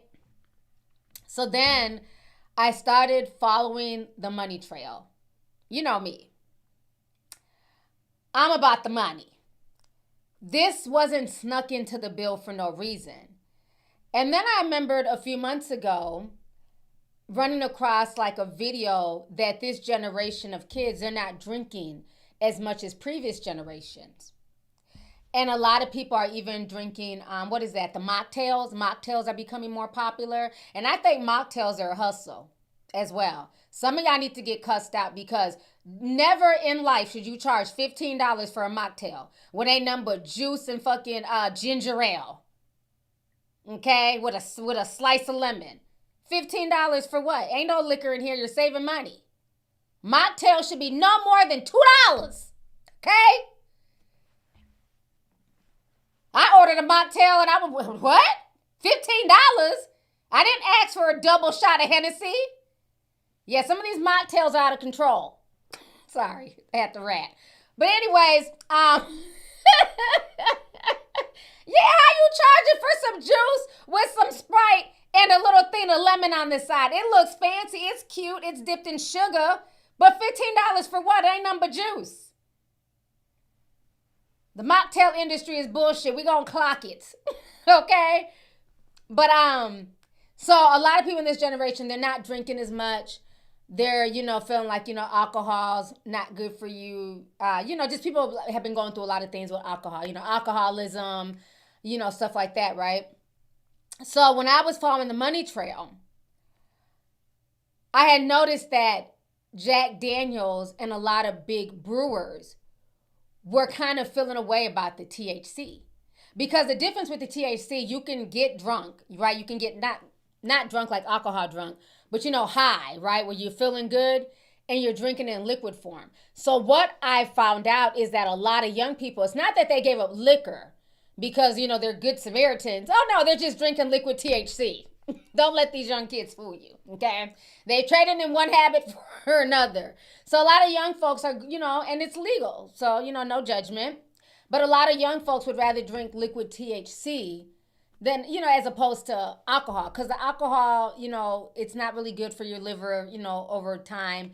And I think the THC may have some health benefits and things like that. I'm no doctor. So as I was going down the rabbit hole, I was like, okay, that's what this is. The problem is Jack Daniels and many other big alcohol brands are upset. And Jack Daniels is a huge lobby. He lobbies the White House, the Senate, all that stuff. He's a big lobbyer. So a lot of these alcohol companies are coming together like Voltron and demanding these new regulations because it's affecting the alcohol companies. Let me find the article.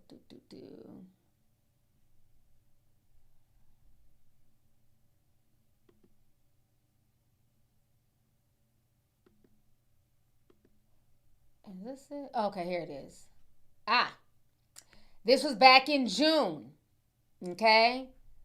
When Jack Daniel was complaining and crying tattooed tears. Says here, marijuana legislation is putting pressure on the alcohol industry. CEO of Jack Daniels' parent company says amid profit loss. So you got to follow the money trail. They don't give a damn about the kids. They don't care about, the kids they're swallowing Zittles and they're eating THC Doritos. They don't give a damn. The people who pay them, the people who lobby, are upset because they're losing their money. Let me read this article and put on my Mother Goose glasses. A growing use of marijuana as an alternative to alcohol is putting pressure on the spirits industry, contributing to a decline in profits in recent years. The president of a major alcohol company with ancillary brands such as Jack Daniels and Woodford Reserve says, during an earnings call on Thursday, the Brown-Forman Corporation CEO Lawson was asked how to account for the 5% decline of net sales across its portfolio of alcohol companies. Beyond lower levels of spending amongst the public, he said it largely comes down to the same big three, that the generational trends, novel weight loss drugs, and cannabis. Okay, remember when I said a lot of young people are not drinking liquor like that?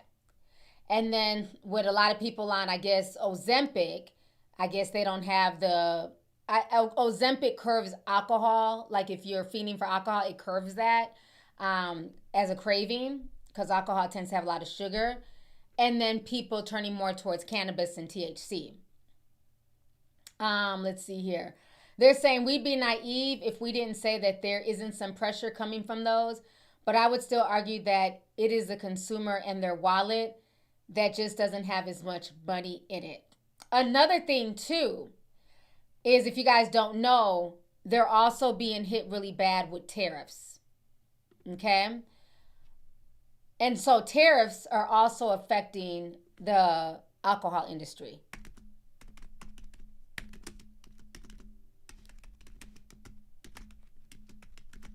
Let's see if I can post this article here.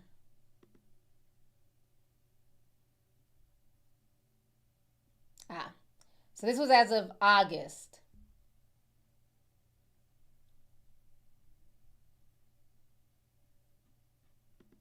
Okay. How U.S. alcohol tariffs may hurt some businesses, hike prices for Americans. Wholesale wine, spirit prices may have risen by over 80 C's a gallon. Levies may hike Scotch bar prices to $12.64 a bottle on average. Business holiday alcohol sales, drinkers' wallets may be hit. Okay, so this is impacting the consumers.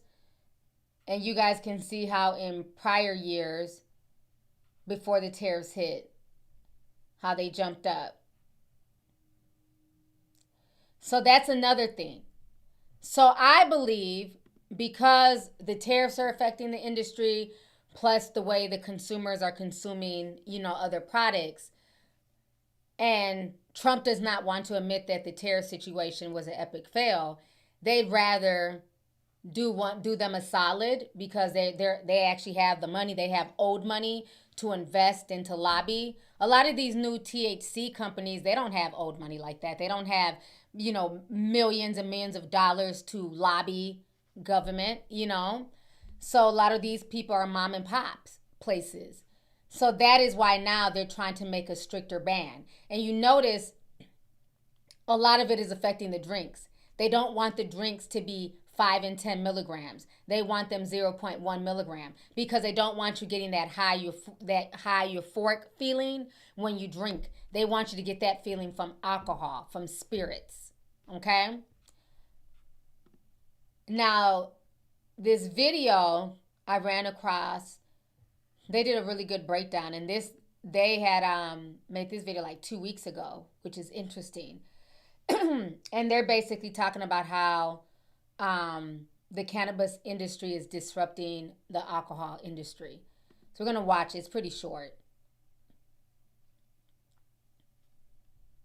Hope you guys are enjoying this stream. If you guys are, please hit the like button. There's over 7,000 people in the house and only like 1,700 likes. So please hit the like button, y'all. Let me go ahead and play this video here. Okay. And one of the biggest reasons they gave? A competitor that a little over a decade ago wasn't even on the legal map, cannabis. Now, to get this, you have to understand where this is all happening. Heritage is based in Washington and Oregon. Why does that matter? Because those were two of the very first states to make recreational cannabis legal. So you could say they're kind of the canary in the coal mine for the whole country. What's happening to them right now? Well, it could be a preview of what's coming for everybody else.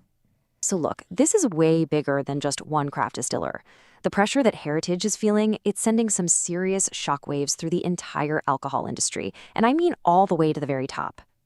And this, right here, shows you the real scale of what's going on. When the CEO behind an iconic global brand like Jack Daniel's comes out and says, yeah, we're feeling pressure from cannabis, you know this isn't just some little local trend. This is a massive industry-wide shift.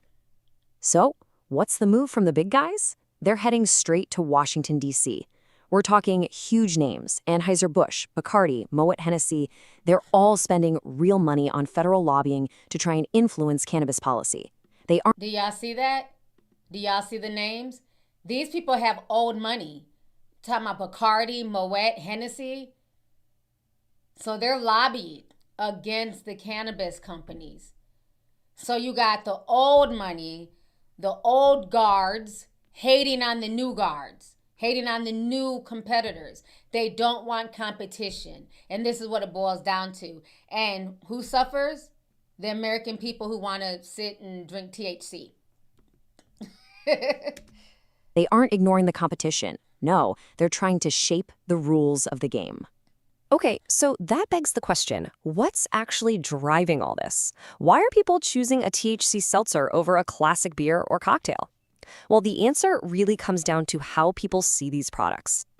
You know, this is so much more than just a new product showing up on the shelf. This is a fundamental change in what people are looking for when they want to kick back and socialize. And right here, this is the heart of it.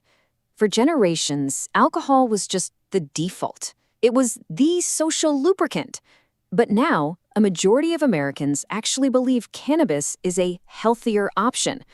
That one simple perception, it's changing absolutely everything. And get ready for this, because the numbers here are pretty wild. So, among people who drink these cannabis-infused beverages, we're talking about those THC seltzers that have become so popular, a full 4 out of 5 of them say they've cut back on drinking alcohol because of it. That's 80%. But wait, it gets even more dramatic. If you dig into that number, more than 1 in 5 of those people haven't just cut back on booze, they've stopped drinking it completely. They've just swapped it out. And you can really see this trend taking off with younger generations. A recent poll found that 1 in every 3 millennial and Gen Z workers are now picking THC drinks over alcohol for their after-work hangouts. The whole idea of the traditional happy hour is literally being redefined right before our eyes.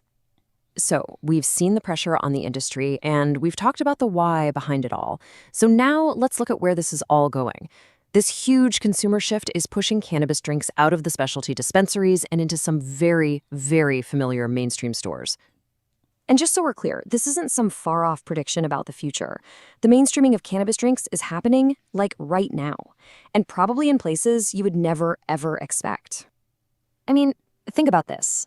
Target, one of the biggest, most recognizable retailers in the entire country, is now actually selling THC-infused drinks in some of its stores. That is a massive signal that these products are being aimed squarely at a mainstream audience, right there next to the sodas and snacks. And if Target didn't surprise you, how about this one?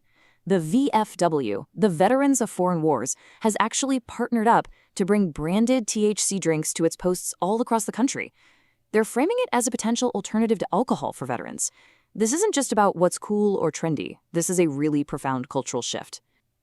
So, after taking all of this in, what does it all mean? What's the next chapter in this battle between the old guard and this brand new challenger? So let's just recap the whole story here. It all starts small with... Okay, we don't need a recap, but y'all get the point of the video, right?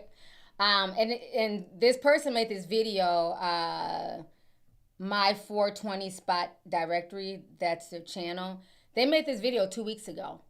So they were feeling something was amiss 2 weeks ago before this ever came out. You know, again, I'm not big in the cannabis industry. You know, I'm not a smoker, so I don't know, you know, everything, all the ins and outs that's going on with that industry. But once that bill was snuck in there, that made me go do some digging. I'm like, there's more to the story. I refuse to believe that it's just about the babies getting a hold of Zittles. Now, granted, you know, people do need to be more responsible, you know, with their cannabis use, like as far as like, you know, the candies, if you're doing gummies and edibles, because they do look like candies. And if I'm a kid, you don't know the difference. You're thinking it's a pack of Skittles. So you do have to be responsible. Put your gummies up, put them in the closet, you know, keep them away from the babies, because a lot of those strains, they're very strong. You know, I'm a grown adult. Like I said, I had one gummy, just one, and it's, you know, I'm having to hold on to the walls and shit. You know what I'm saying? So I couldn't imagine a 1-year-old high off of a gummy. You know, so yeah, be careful with your shit. Put your shit up. So, you know, that's on the parents.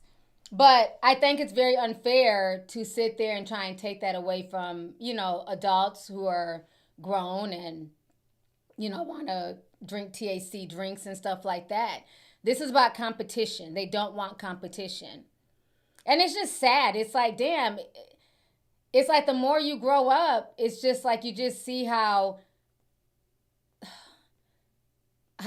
unfair the world is. I don't know if you guys know this. I just found this out today. ChatGPT, they're doing an update on ChatGPT that it can no longer give financial advice, health advice, and something else. It was another thing that they're taking out of ChatGPT. And a lot of people are really upset. And it's like, as soon as folks find something that can better them, and I'm not saying use ChatGPT for everything, but if it's giving you correct financial advice and showing you where to go find it, where you don't need, you know, to consult with somebody, it's like, why are you taking that away? If ChatGPT is saying this is how you can pay off your house faster, or, you know, you're asking ChatGPT, you know, what are some ways for me to save money, and it's giving you ideas. Why is that bad? I just found that very interesting that they're changing that, but they want to add the sex. They want ChatGPT to talk to you in a sexual manner. So now, ChatGPT, I could talk to it and it'll be like, oh, how you doing? Are your nipples hard? I don't need you worried about my nipples, ChatGPT. Bitch, how could I save some money? Objection, okay? So yeah, they're gonna make it where it can be sexual and talk sexual to you, but they don't want it to talk to you about finances and savings. So it just makes you like really the things that make you go, They want people dumbed down, oversexed, overworked. God forbid you want a break and you want to, pop a THC gummy or drink a THC drink. Now that's about to be possibly banned. So it's crazy. It's crazy.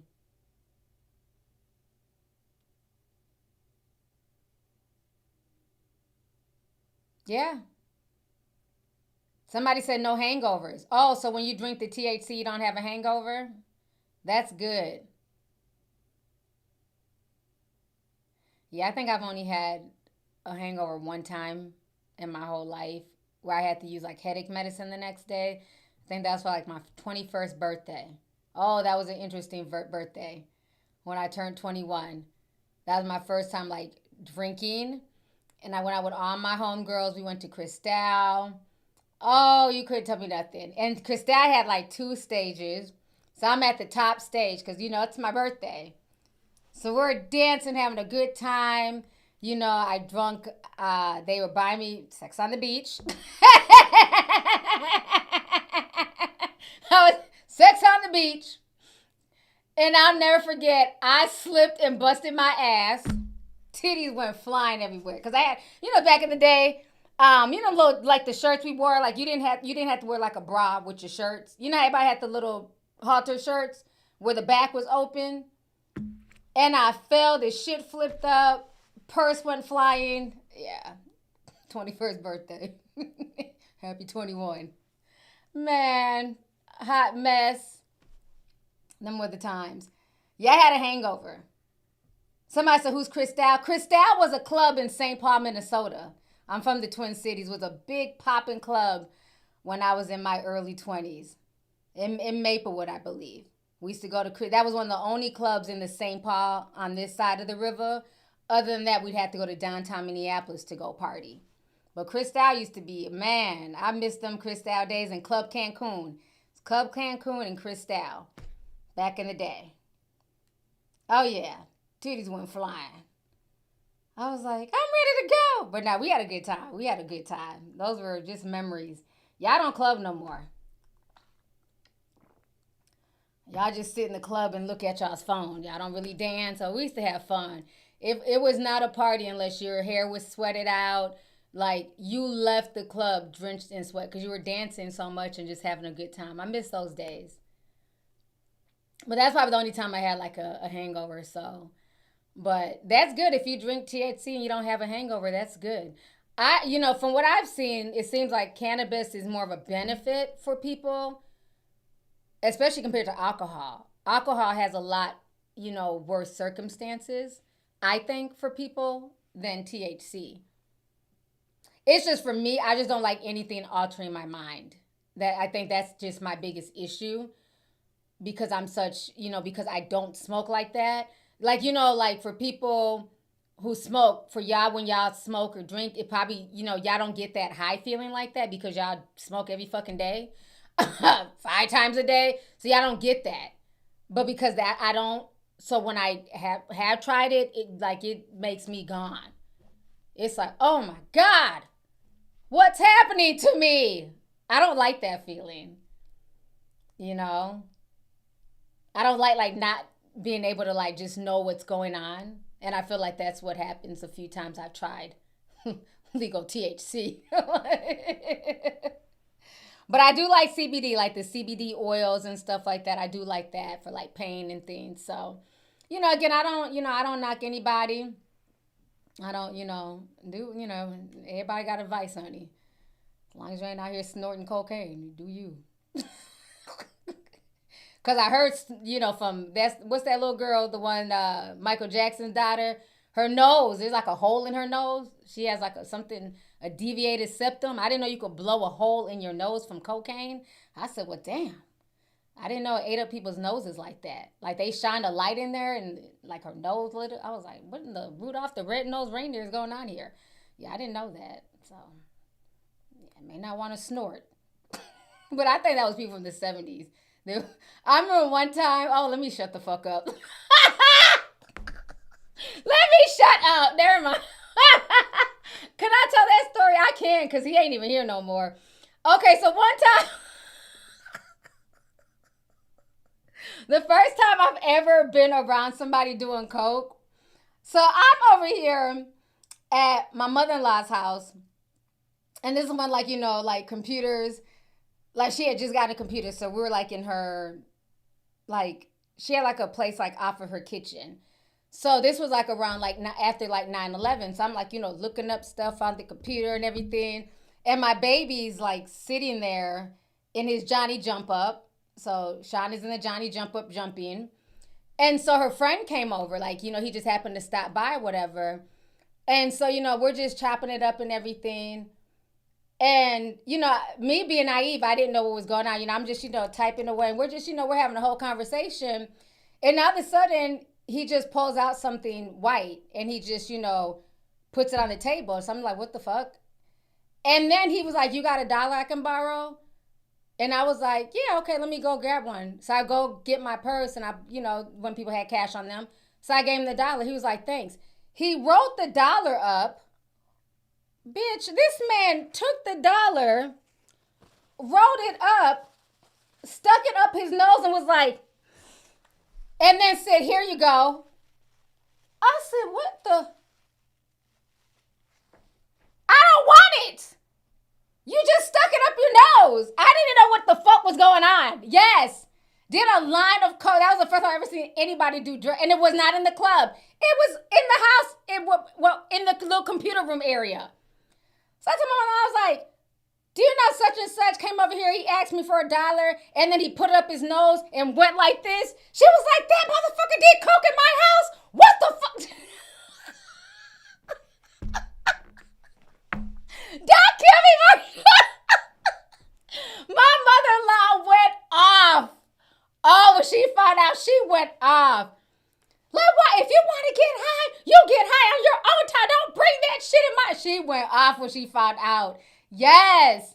And had the nerve to try and give me back the $1. I was like, no, you can keep the $1. Why would I want the $1 with booger and cocaine dust on it? I don't want that shit.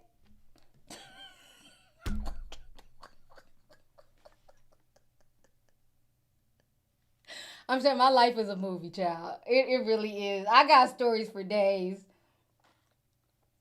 But, he's since passed. Rest in peace to him.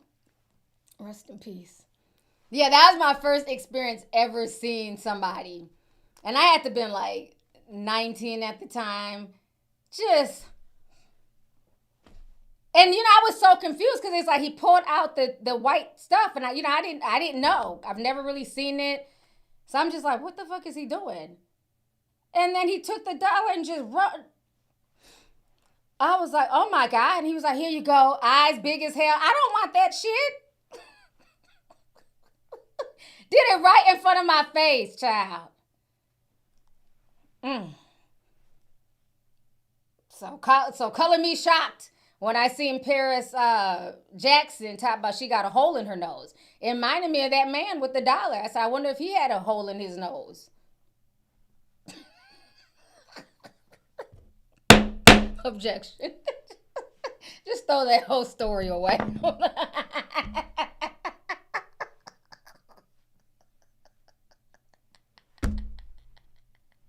Oh my God, y'all. Y'all think he tried to turn me out? Was that why he did it in front of me? Somebody said he tried to turn you out. Oh no. I refuse. You can't even get me to roll a blunt. I'm not snorting no cocaine, bitch. I was in the DARE program, okay? 5th grade. Dare to keep a kid off drugs. Who was in Dare? Y'all remember Dare? They went to all them damn schools around America. And what was very interesting about Dare, I think I was probably one of the few kids who didn't do drugs. My whole class was getting high. I said, hey, you were in the Dare program. Like, so what? I still smoke weed. What the fuck? I don't think Dare really worked. Like, literally, most of my friend group, they all smoked weed by the time we got to junior high. I'm like, but you were in Dare. They're like, yeah, nobody took Dare seriously but you. Put a teacup if you were in the Dare program. Y'all didn't take Dare? Remember that dog would come? Clifford the crime dog, he would come to the class.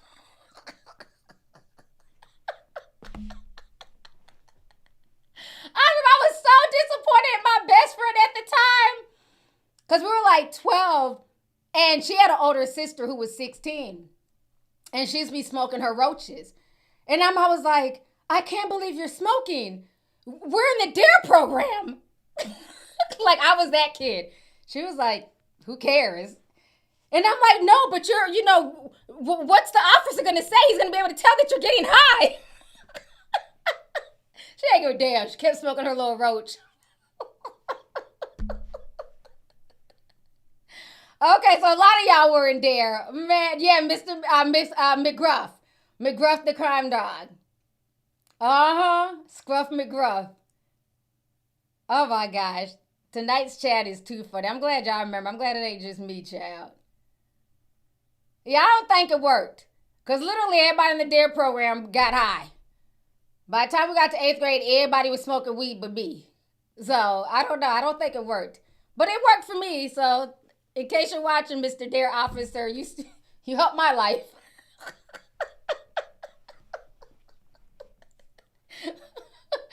Your DARE program was not done in vain when it comes to me. Okay? My nose, there ain't no hole in my nose. Okay?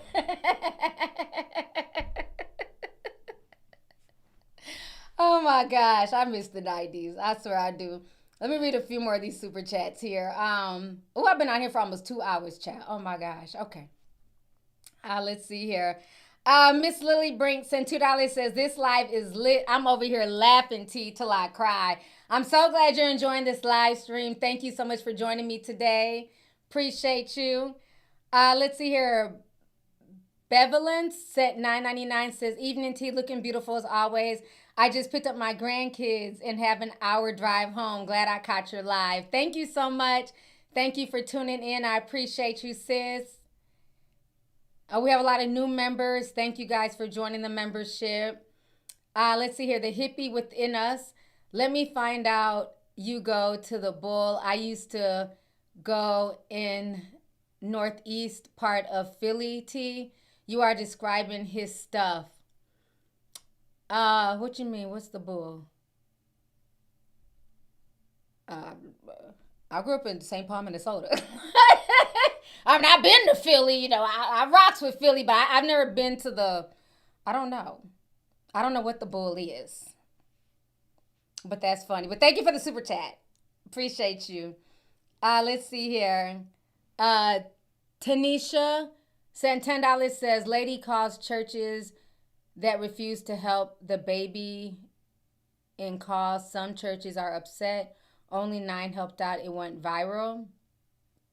I didn't hear about that story. I'm going to have to look into that. But thank you for the super chat. Cam Bam sent $19.99, says, I'm Gen Z and I can confirm that this alcohol hurts us. It burns. My birthday is Monday. Team Scorpio. I can't wait till the next meeting. Thank you, T, for always keeping us up to date. I can't wait until the deep dive. Happy birthday, Cam Bam. I appreciate you, my Discord baby. Happy birthday. Time is just flying, I swear. Another year around the sun. Let's see here. Nicole Daniels sent $10, says, cigarettes are bad for you and pricey. Alcohol is bad for you and expensive. THC has its issues, but it's better price. The math is mathing. It's just the CEOs don't like to admit they are the problem. I agree. Far From Curse sent $9.99, says, why won't the old school brands use their brand awareness to buy into some of the THC markets and create their version instead of banning THC altogether. They definitely have the money to do that. Yeah, but I think too, like there's like an awakening with a lot of people. I mean, unless they put the brand out under like a fictitious name, most people want to support the little guy, you know, like the local community person that's making the THC drinks and stuff like that. Like, you know, for me, I don't even smoke, but I'll still go to my homeboy's shop and I was still supporting, you know. So it's like I would buy stuff and, you know, give them to people or be like, do you want something while I'm here? Just, you know, to help support their business. You know, that's how I got caught up with the lemonade. Like, I'm just trying to support black business. Let me go ahead and get the lemonade. You know, so I think that's part of it too, is that people are tired of like these corporate brands. You know, people rather support mom and pop shops. And with THC being legalized, it kind of leveled the playing field where not everybody could get involved in it, but a lot more people could get involved in the marijuana business, you know. So I think them banning it, you know, it's a lot of jealousy and hate, and it's another way to control. I don't think they're able to tax it as much as they want to. It's all about the money. That's just really what it boils down to.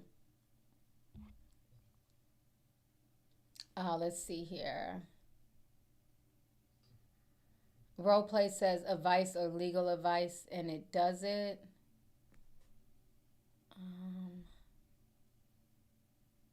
Darylyn Quick says Kaya fans can't accept that Kayla is mean and racist, and they thought Taylor was.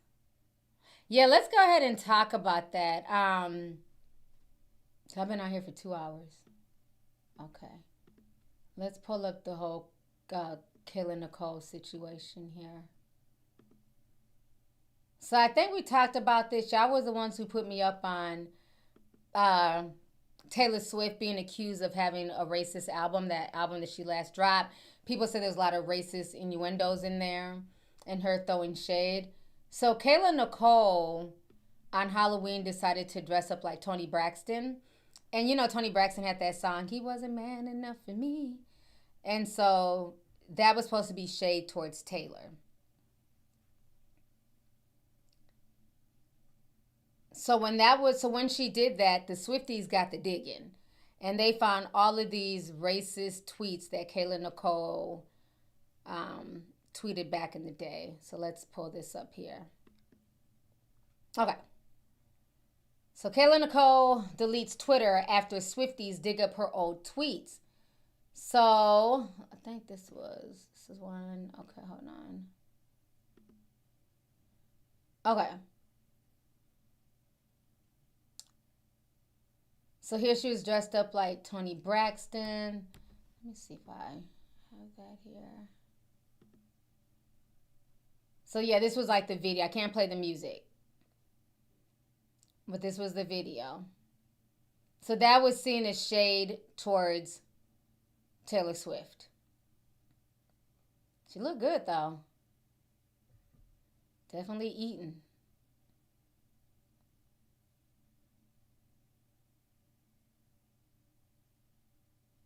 Okay, so I'm over just watching. All right, so after that went viral, they started digging. So these are some of her old tweets. Kayla Nicole outed as a racist, a thread of her questionable old tweets and screenshots before she deletes. That's why we about to go to the next chair, you dumb fat Mexican hoe. LOL, oh my God, I'm heated. And she wrote this in 2010. This one says, nail shop, Asian guy talking about you so pretty.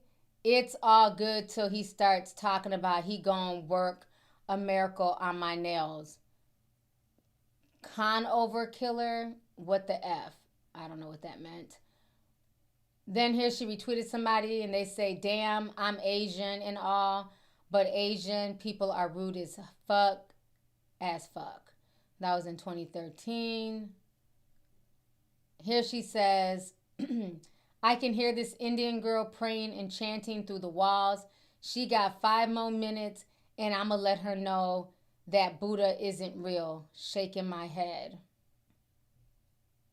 Another person says, she says, when is it okay to say the most homo things and think just because you say no homo, you not, looks like the F word.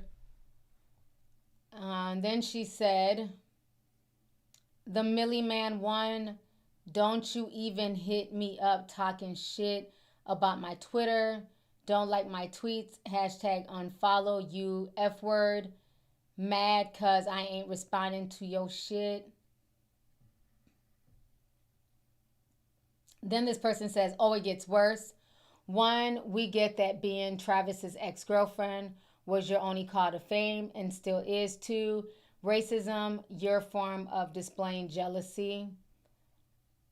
I am Kayla Nicole, highly embarrassing. So this one, she says, someone explain to me why Kobe's thirsty wife thinks she can be in front of all the players. Sit your green card having ass down.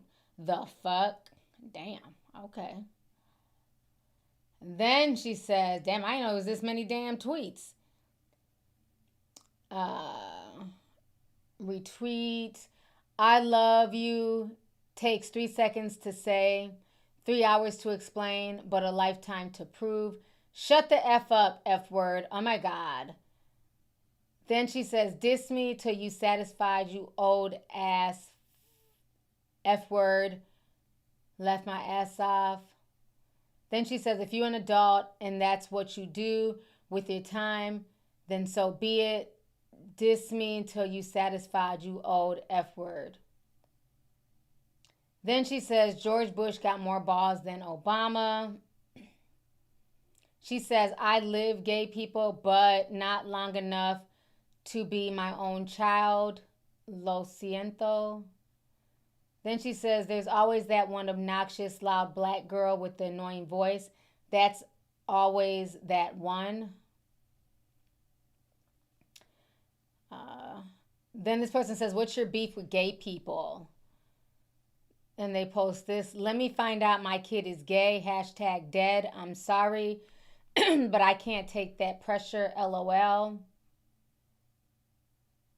Then she says, I'm going to need black people to stop trying to pull the black card all the time and modernize themselves to all their available opportunities today. Then in this one, she says, girl, yes, because that whole black man thing ain't working for me either. Okay, I don't know who this person was that Karuchi was dating. So those are I didn't know she said all that, child.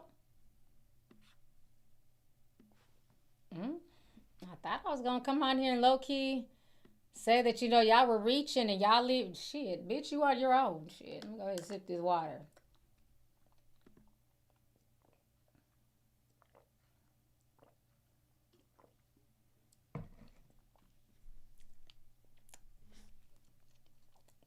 I ain't got nothing for you, Kayla Nicole. I didn't know she said all that shit. Damn. She said a lot. I said a whole lot. And this is my issue. Everybody likes to say, oh, they're old. This was in the Wild Wild West. 2010, you could say anything. You know what? I was around, right?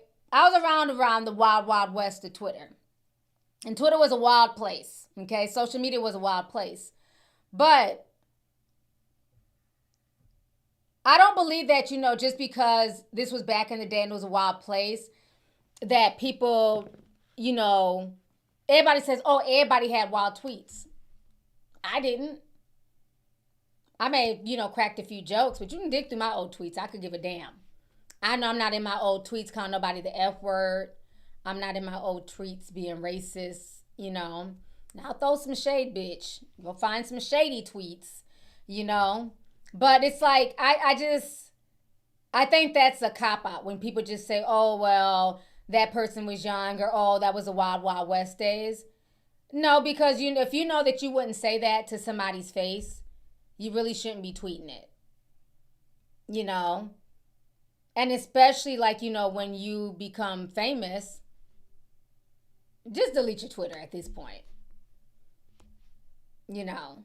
So it's very ironic that she threw shade at Taylor. A lot of folks were saying that Taylor was being racist, and not saying that Taylor wasn't, you know, throwing racial shade at her.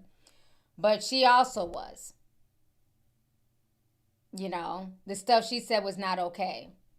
And just because you're black doesn't mean that it's okay. So I think that we have to acknowledge that. We can't get up in arms because we're ready to defend her, right? When we seen that Taylor was throwing shade at her, we rightfully defended her and stood by her.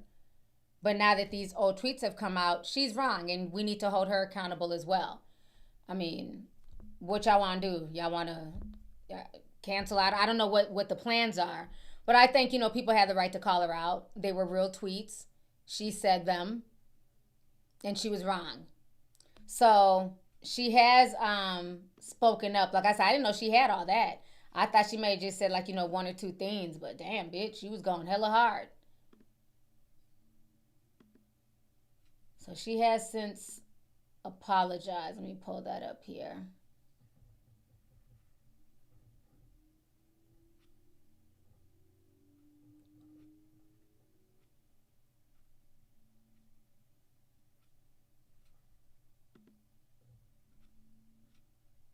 Here we go. So here's her apology here.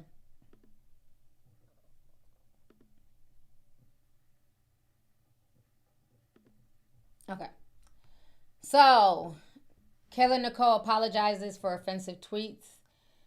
So she says here, I want to take a moment to sincerely apologize for my hurtful tweets that I posted so many years ago. Seeing them resurface last week has been incredibly difficult, and reading them now, I'm ashamed that I ever thought or spoke that way. They were ignorant, hurtful, and completely wrong. The woman I am today would never use those words or express those kinds of views. Over the years, I've seen firsthand how cruel and harmful online hate can be. I would never want to add to that world of pain in any form. I have since deleted those tweets and my ex account entirely because I refuse to keep that energy alive or contribute to a cycle of hate. I take full responsibility for what I posted, and I'm truly sorry. Hold on.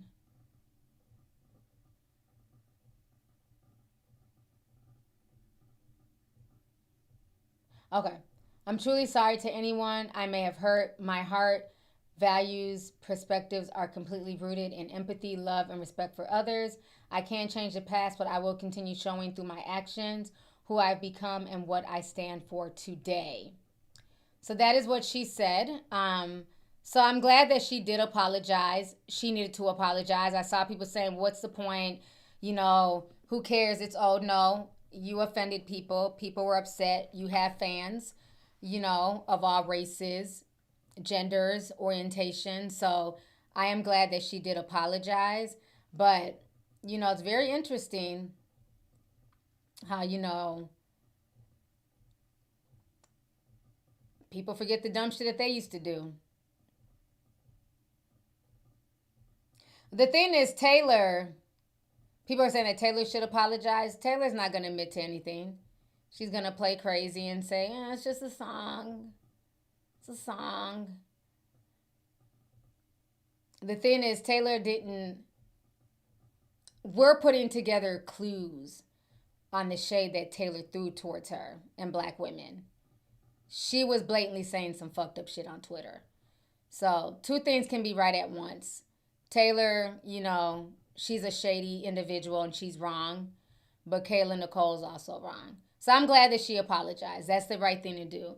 You know, when you wrong somebody, even if you didn't mean it or, you know, you forgot about it, if somebody is offended by it, it's okay to just, you know, apologize.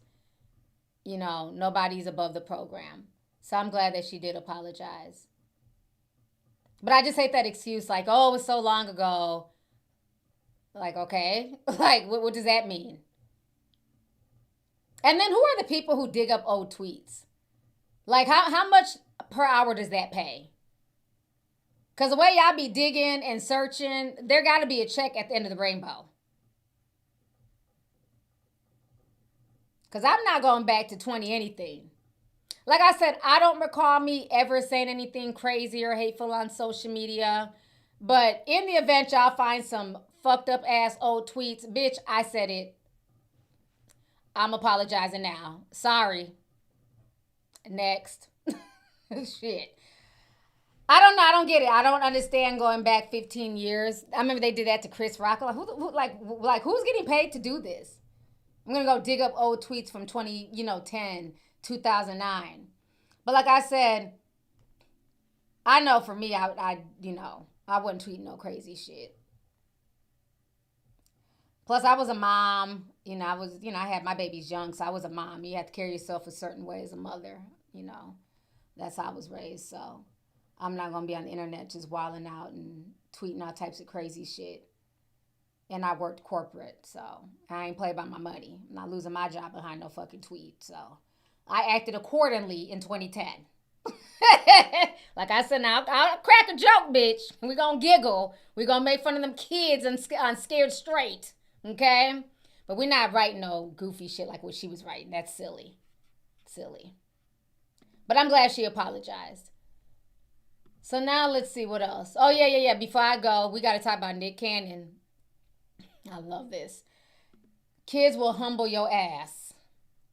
So Monroe Cannon, who is Nick Cannon's daughter, is currently going viral because she let the world know, I have one brother.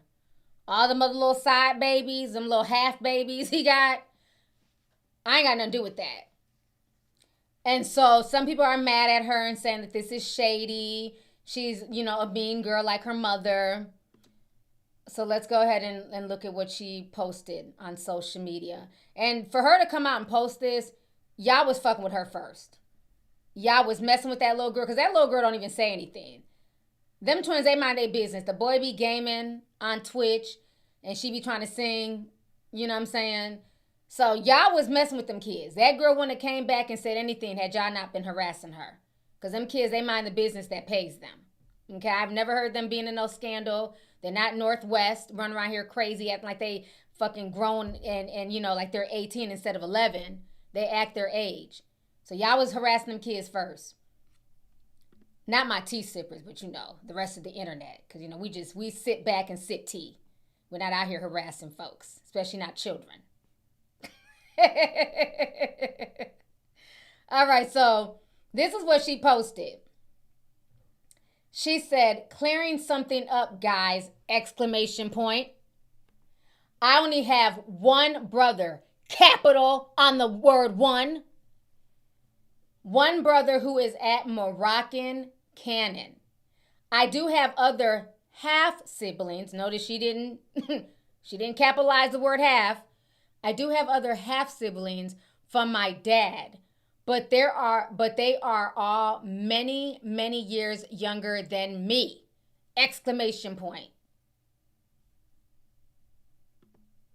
She let it be known.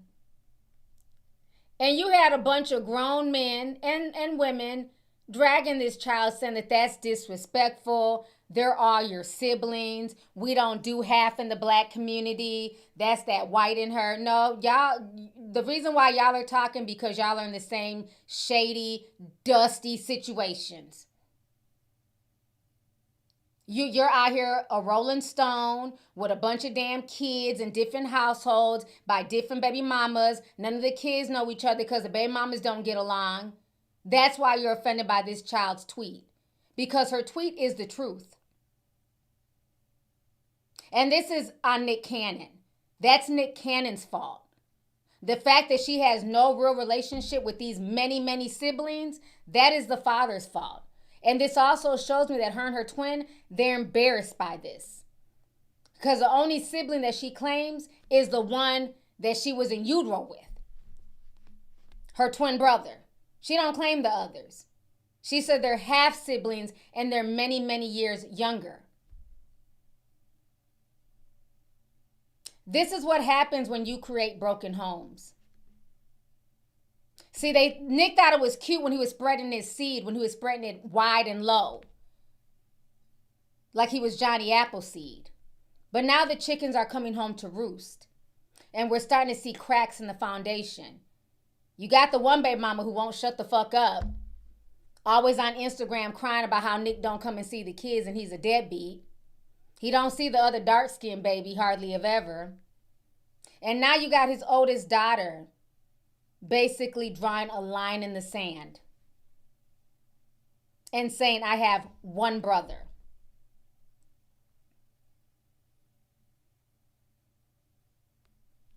It's sad. That is on Nick. He created this dysfunction. They're the oldest and they don't have any relationship with these younger kids like that.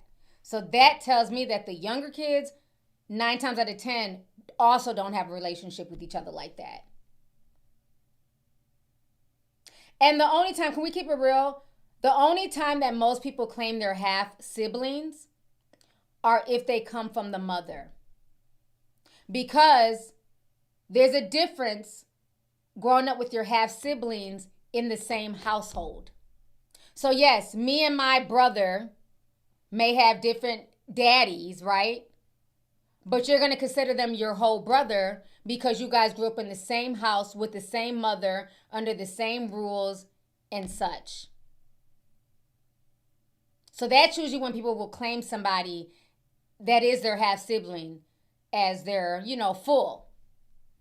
Now, if the siblings don't look shit alike, then, you can claim him as whole if you want to, but that's your half brother. That child is mixed. We shady in the black community, honey. You and your brother don't look alike. Why one all light skin and stuff and the other one dark? You know how we do in the community. Don't let them kids not look alike. Y'all got the same daddy or nah?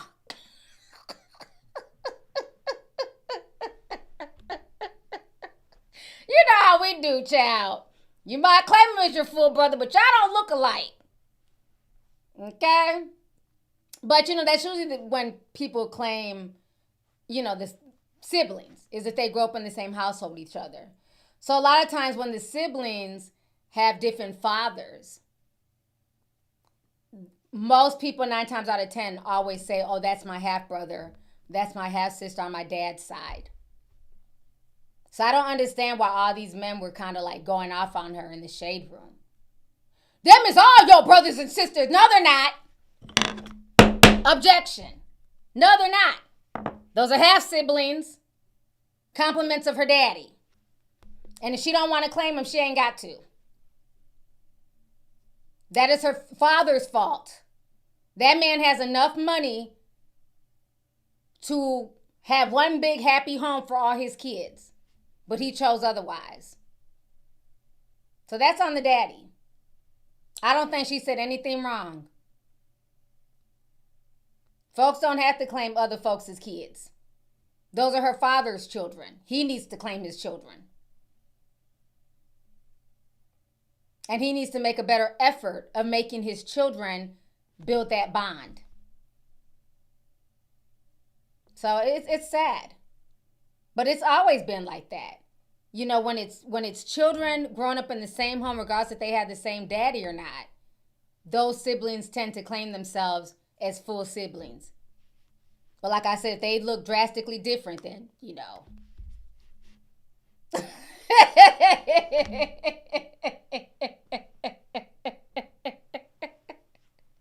But I'm glad she called his ass out. I'm glad she did. She pulled a Mariah.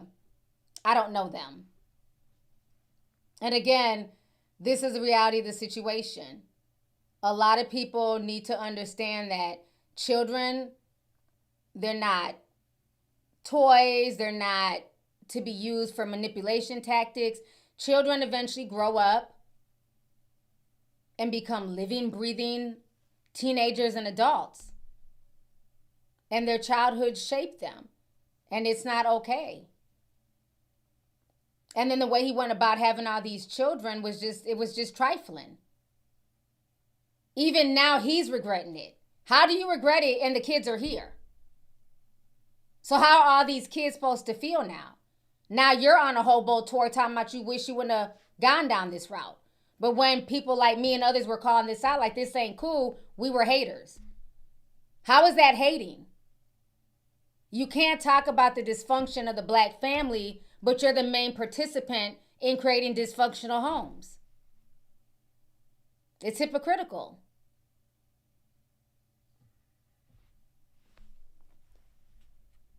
So I'm glad she said what she said. Very smart, very articulate, no misspellings. You go, girl. Let me read these last few super chats. I'm gonna get up out of here. Been on here for 2 hours and 20 minutes, child. JBuggin881 says Cutwater is very popular with the college kids. They are $10 to $15 for a 4-pack. They are strong. That's all they will need for the whole night. Yeah, and my poor little naive self thought it was the same as Truly. I learned that day. Cutwater is not a water beverage. I was like, what the hell? I thought it was water.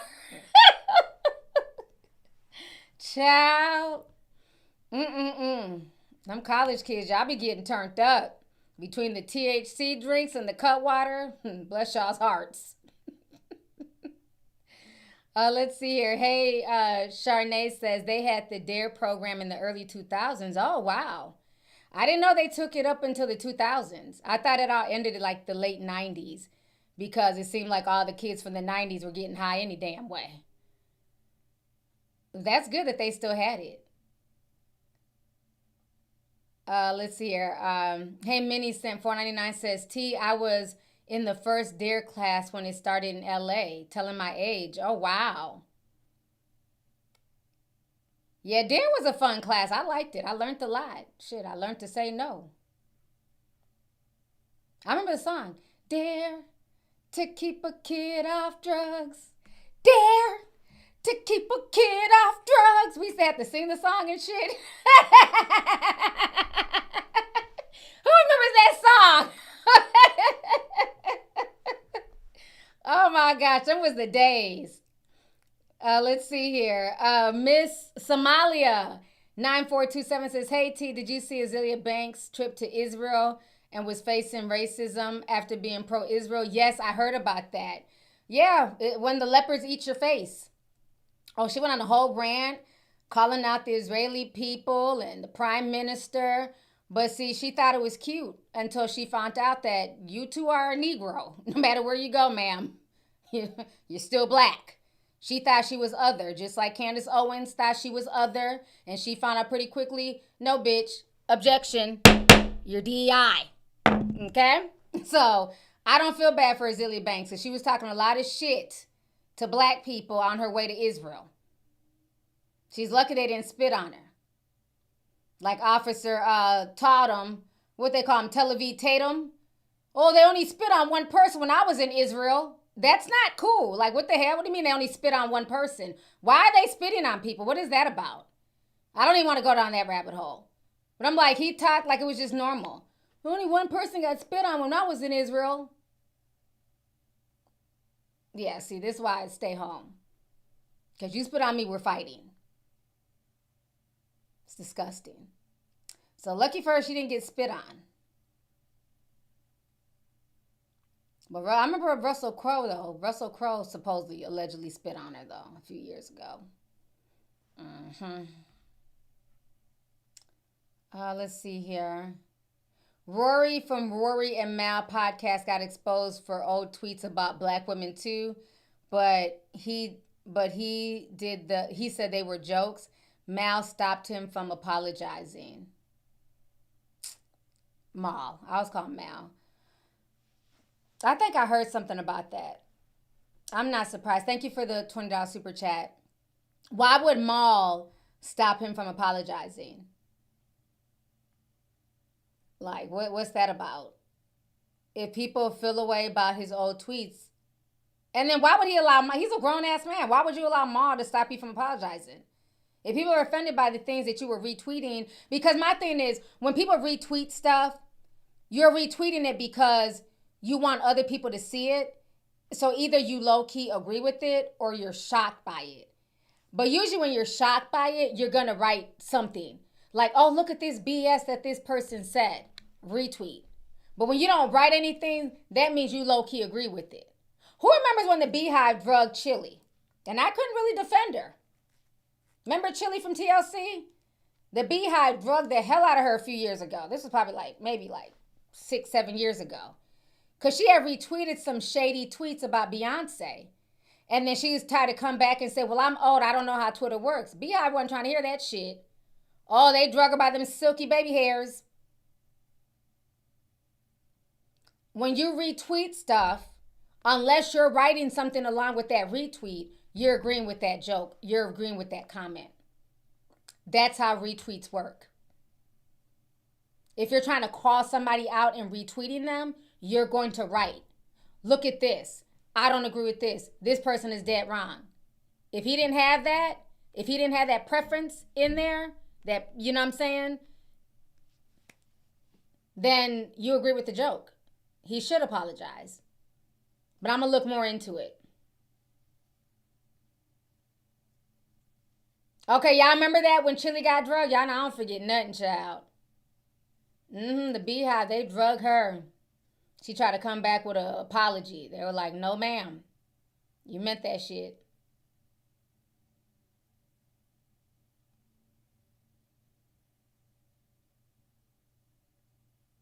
Let's see here.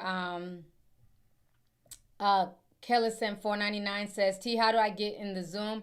The Zoom meetings are only for the Discord, so you have to be a member of the Discord to be able to get to the Zoom meeting. If you are in the Discord, you just go to the Zoom room. All the old meetings are in there if you want to watch previous meetings. But usually I just add everybody in Discord and I let people know like, hey, we have a Zoom meeting at 5:30. Then you just follow the link and come into the Zoom meeting. So that's usually how it happens. Yeah. Let's see here. Common Free sent $1,000 in Nigerian money in Naira. They said, I am happy she's drawn the line. 9 times out of 10, it's the firstborn daughters that always puts the father in their place. Yes, it is. Thank you for the super chat. I appreciate you. KMSA, Sam 499 says, T, I hope you rewatch the live and be like, damn, I look good because I sure be thinking it. Thank you so much. I appreciate you. Thank you, love. Be with Tamia sent $20, says, as the eldest of my dad's 10 kids, oh my gosh, I say the same thing. I have one brother, same mom and dad. My other siblings, same dad, different moms. Granted, we do have a large age gap, 1 to 18 years apart.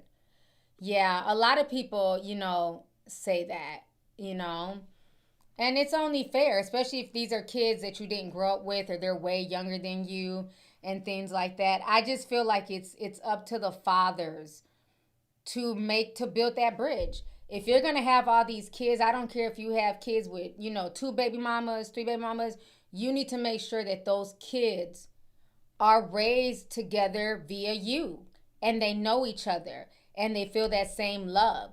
But see, unfortunately, what ends up happening 9 times out of 10 is daddy was a rolling stone. He was creeping. And those other kids were not made, wasn't like this relationship was over. We were broke up. He was creeping and got this one pregnant. So then what happens is this mama is beefing with this mama. And they don't like each other because you're the side chick. You messed up my marriage. You messed up my relationship. And then the kids end up suffering. Whereas if it's a clean break, it's a little bit easier. If we were together, we got divorced, we're no longer together, then you remarry, you're with this woman, y'all have kids. That's a lot easier to create a blended family. But the problem is a lot of these fools be out here cheating and sleeping with multiple women raw. And then when they all come up pregnant, he's the victim. This is a setup. No, it's not. You need to be snipped.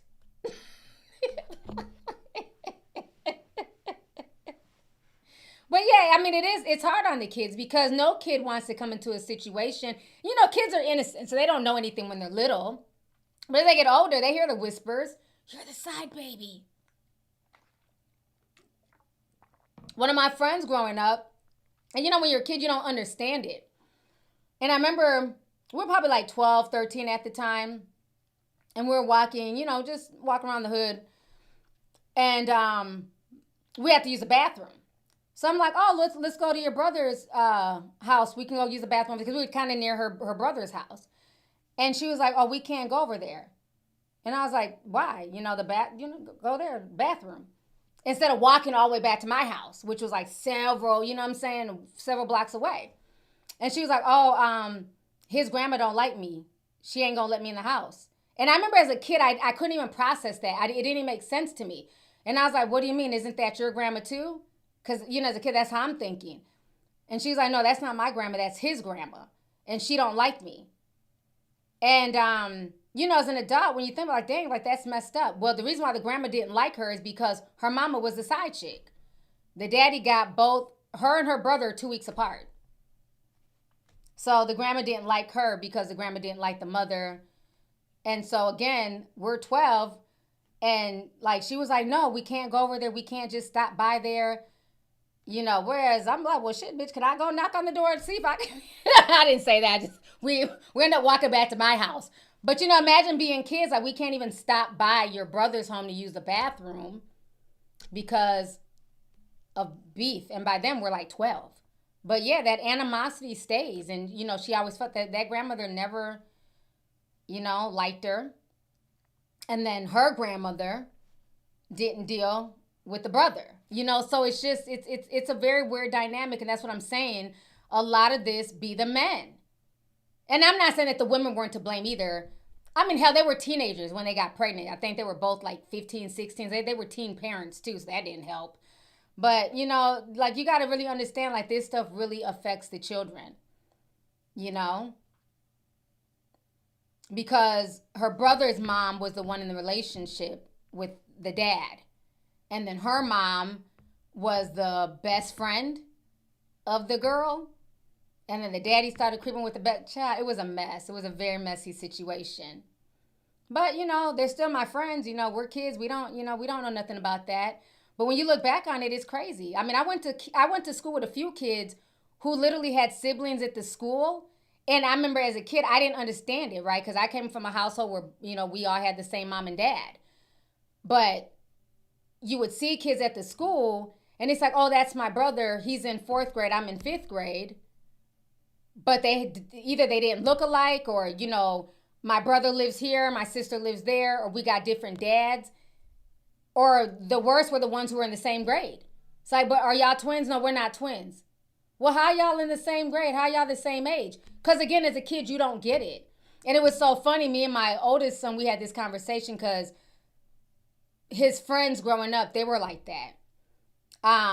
One of his friends was mixed, and then his friend's sister was black. She was dark-skinned, full black, beautiful girl. And so as kids, they're just playing. Kids don't get that. They were the same age, same grade. And so me and my oldest were laughing about this not too long ago. He was like, I never realized that as kids, how ratchet that was, that they were the same age and the same grade. One was mixed and one was black, But I will say, though, the father, as ratchet as that situation was, that girl was there every weekend. Because we'd take her swimming. We'd have all the kids, they all played together. He made sure, he messed up. He was with the white mom. That's who he was in a relationship with. Maybe she kind of accepted things more. I don't know.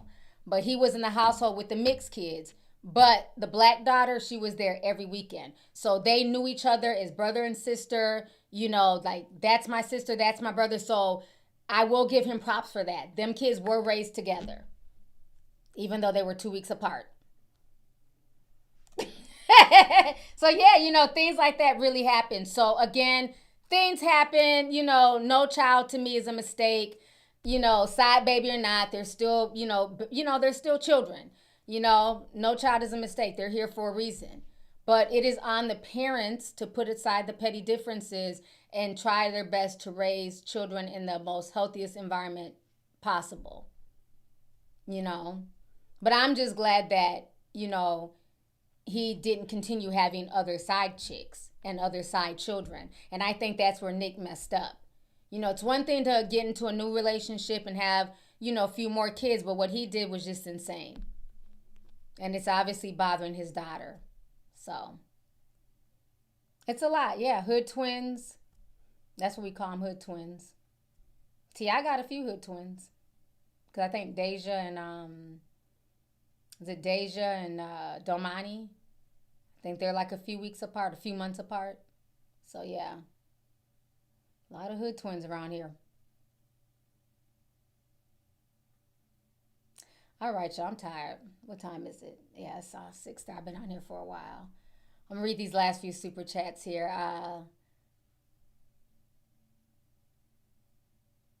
Brandon Brown sent $5. Says, I'm really glad for your success, T. Thank you so much, Brandon. I appreciate you. Thank you for the love. King Devontae sent $1.99. Says, is Vivica Fox still in love with 50 Cent? I don't think she's in love with him, but there's something. I mean, I don't know if was the peen that good? Like, she just won't shut the fuck up about him. She don't even talk about her ex-husband like that. A lot of people don't know that Vivica Fox used to be married back in the day to this dude named 6ix9ine. She don't even talk about 6ix9ine. She don't even talk about her marriage. But she stayed talking about 50 Cent. Maybe they'll get back together. Who knows? Maybe she'll get back with him. Because she won't stop talking about him. Let's see here. La sent $9.99 says, I'm the youngest of 7. And classmates couldn't believe we had the same parents.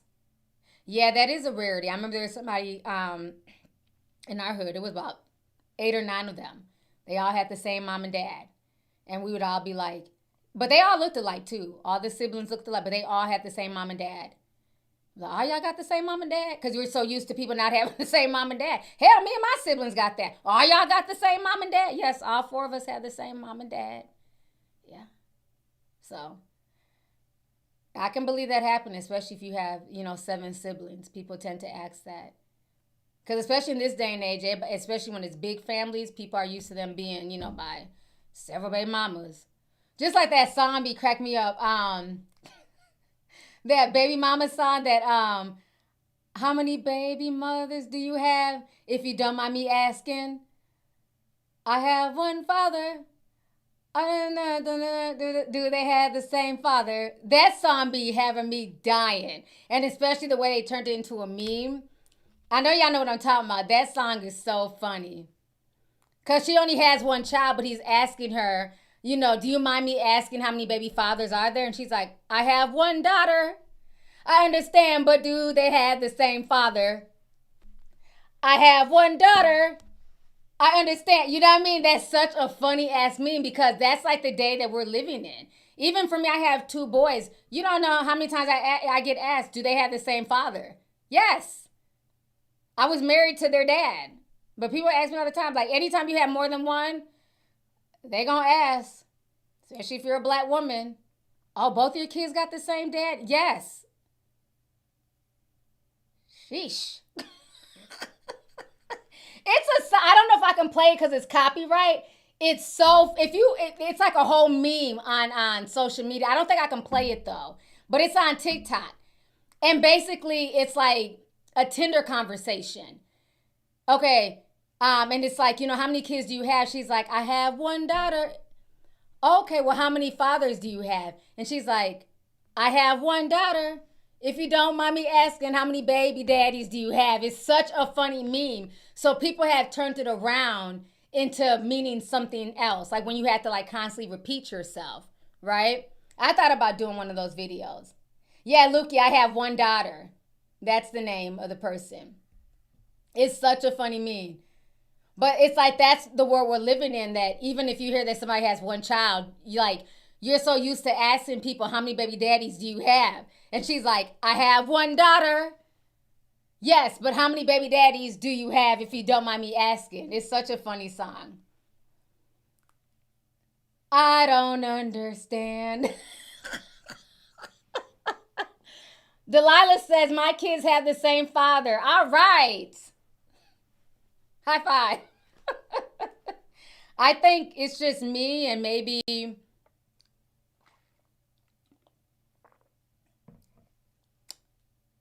I know my one friend, her and her 4 kids or by her husband.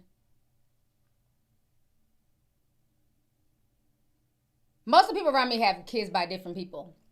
So, you know, relationships sometimes just don't work out, you know, to each his own, child. Shit. It just always scared me because I'm just like, you know, I went through a lot with my ex-husband. I'm just like, I don't want to deal with the second baby dad. I didn't have the energy, you know. So, maybe if I had the energy, but.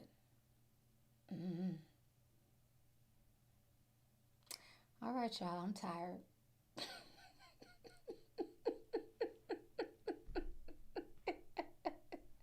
Well, yeah, y'all look that up. Lakendra. Sorry if I mispronounced your name. She sent $2. She says, I live in Memphis and Dare is still around. Okay, well, that's good to know. Thank you for that update.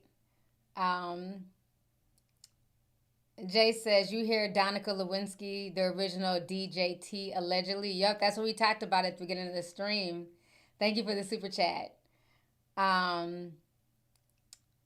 La says, sister has 2 kids by ex-husband. Co-worker asked her about her kids' fathers. Yeah, people do that all the time. If you have more than one child, that's the first thing.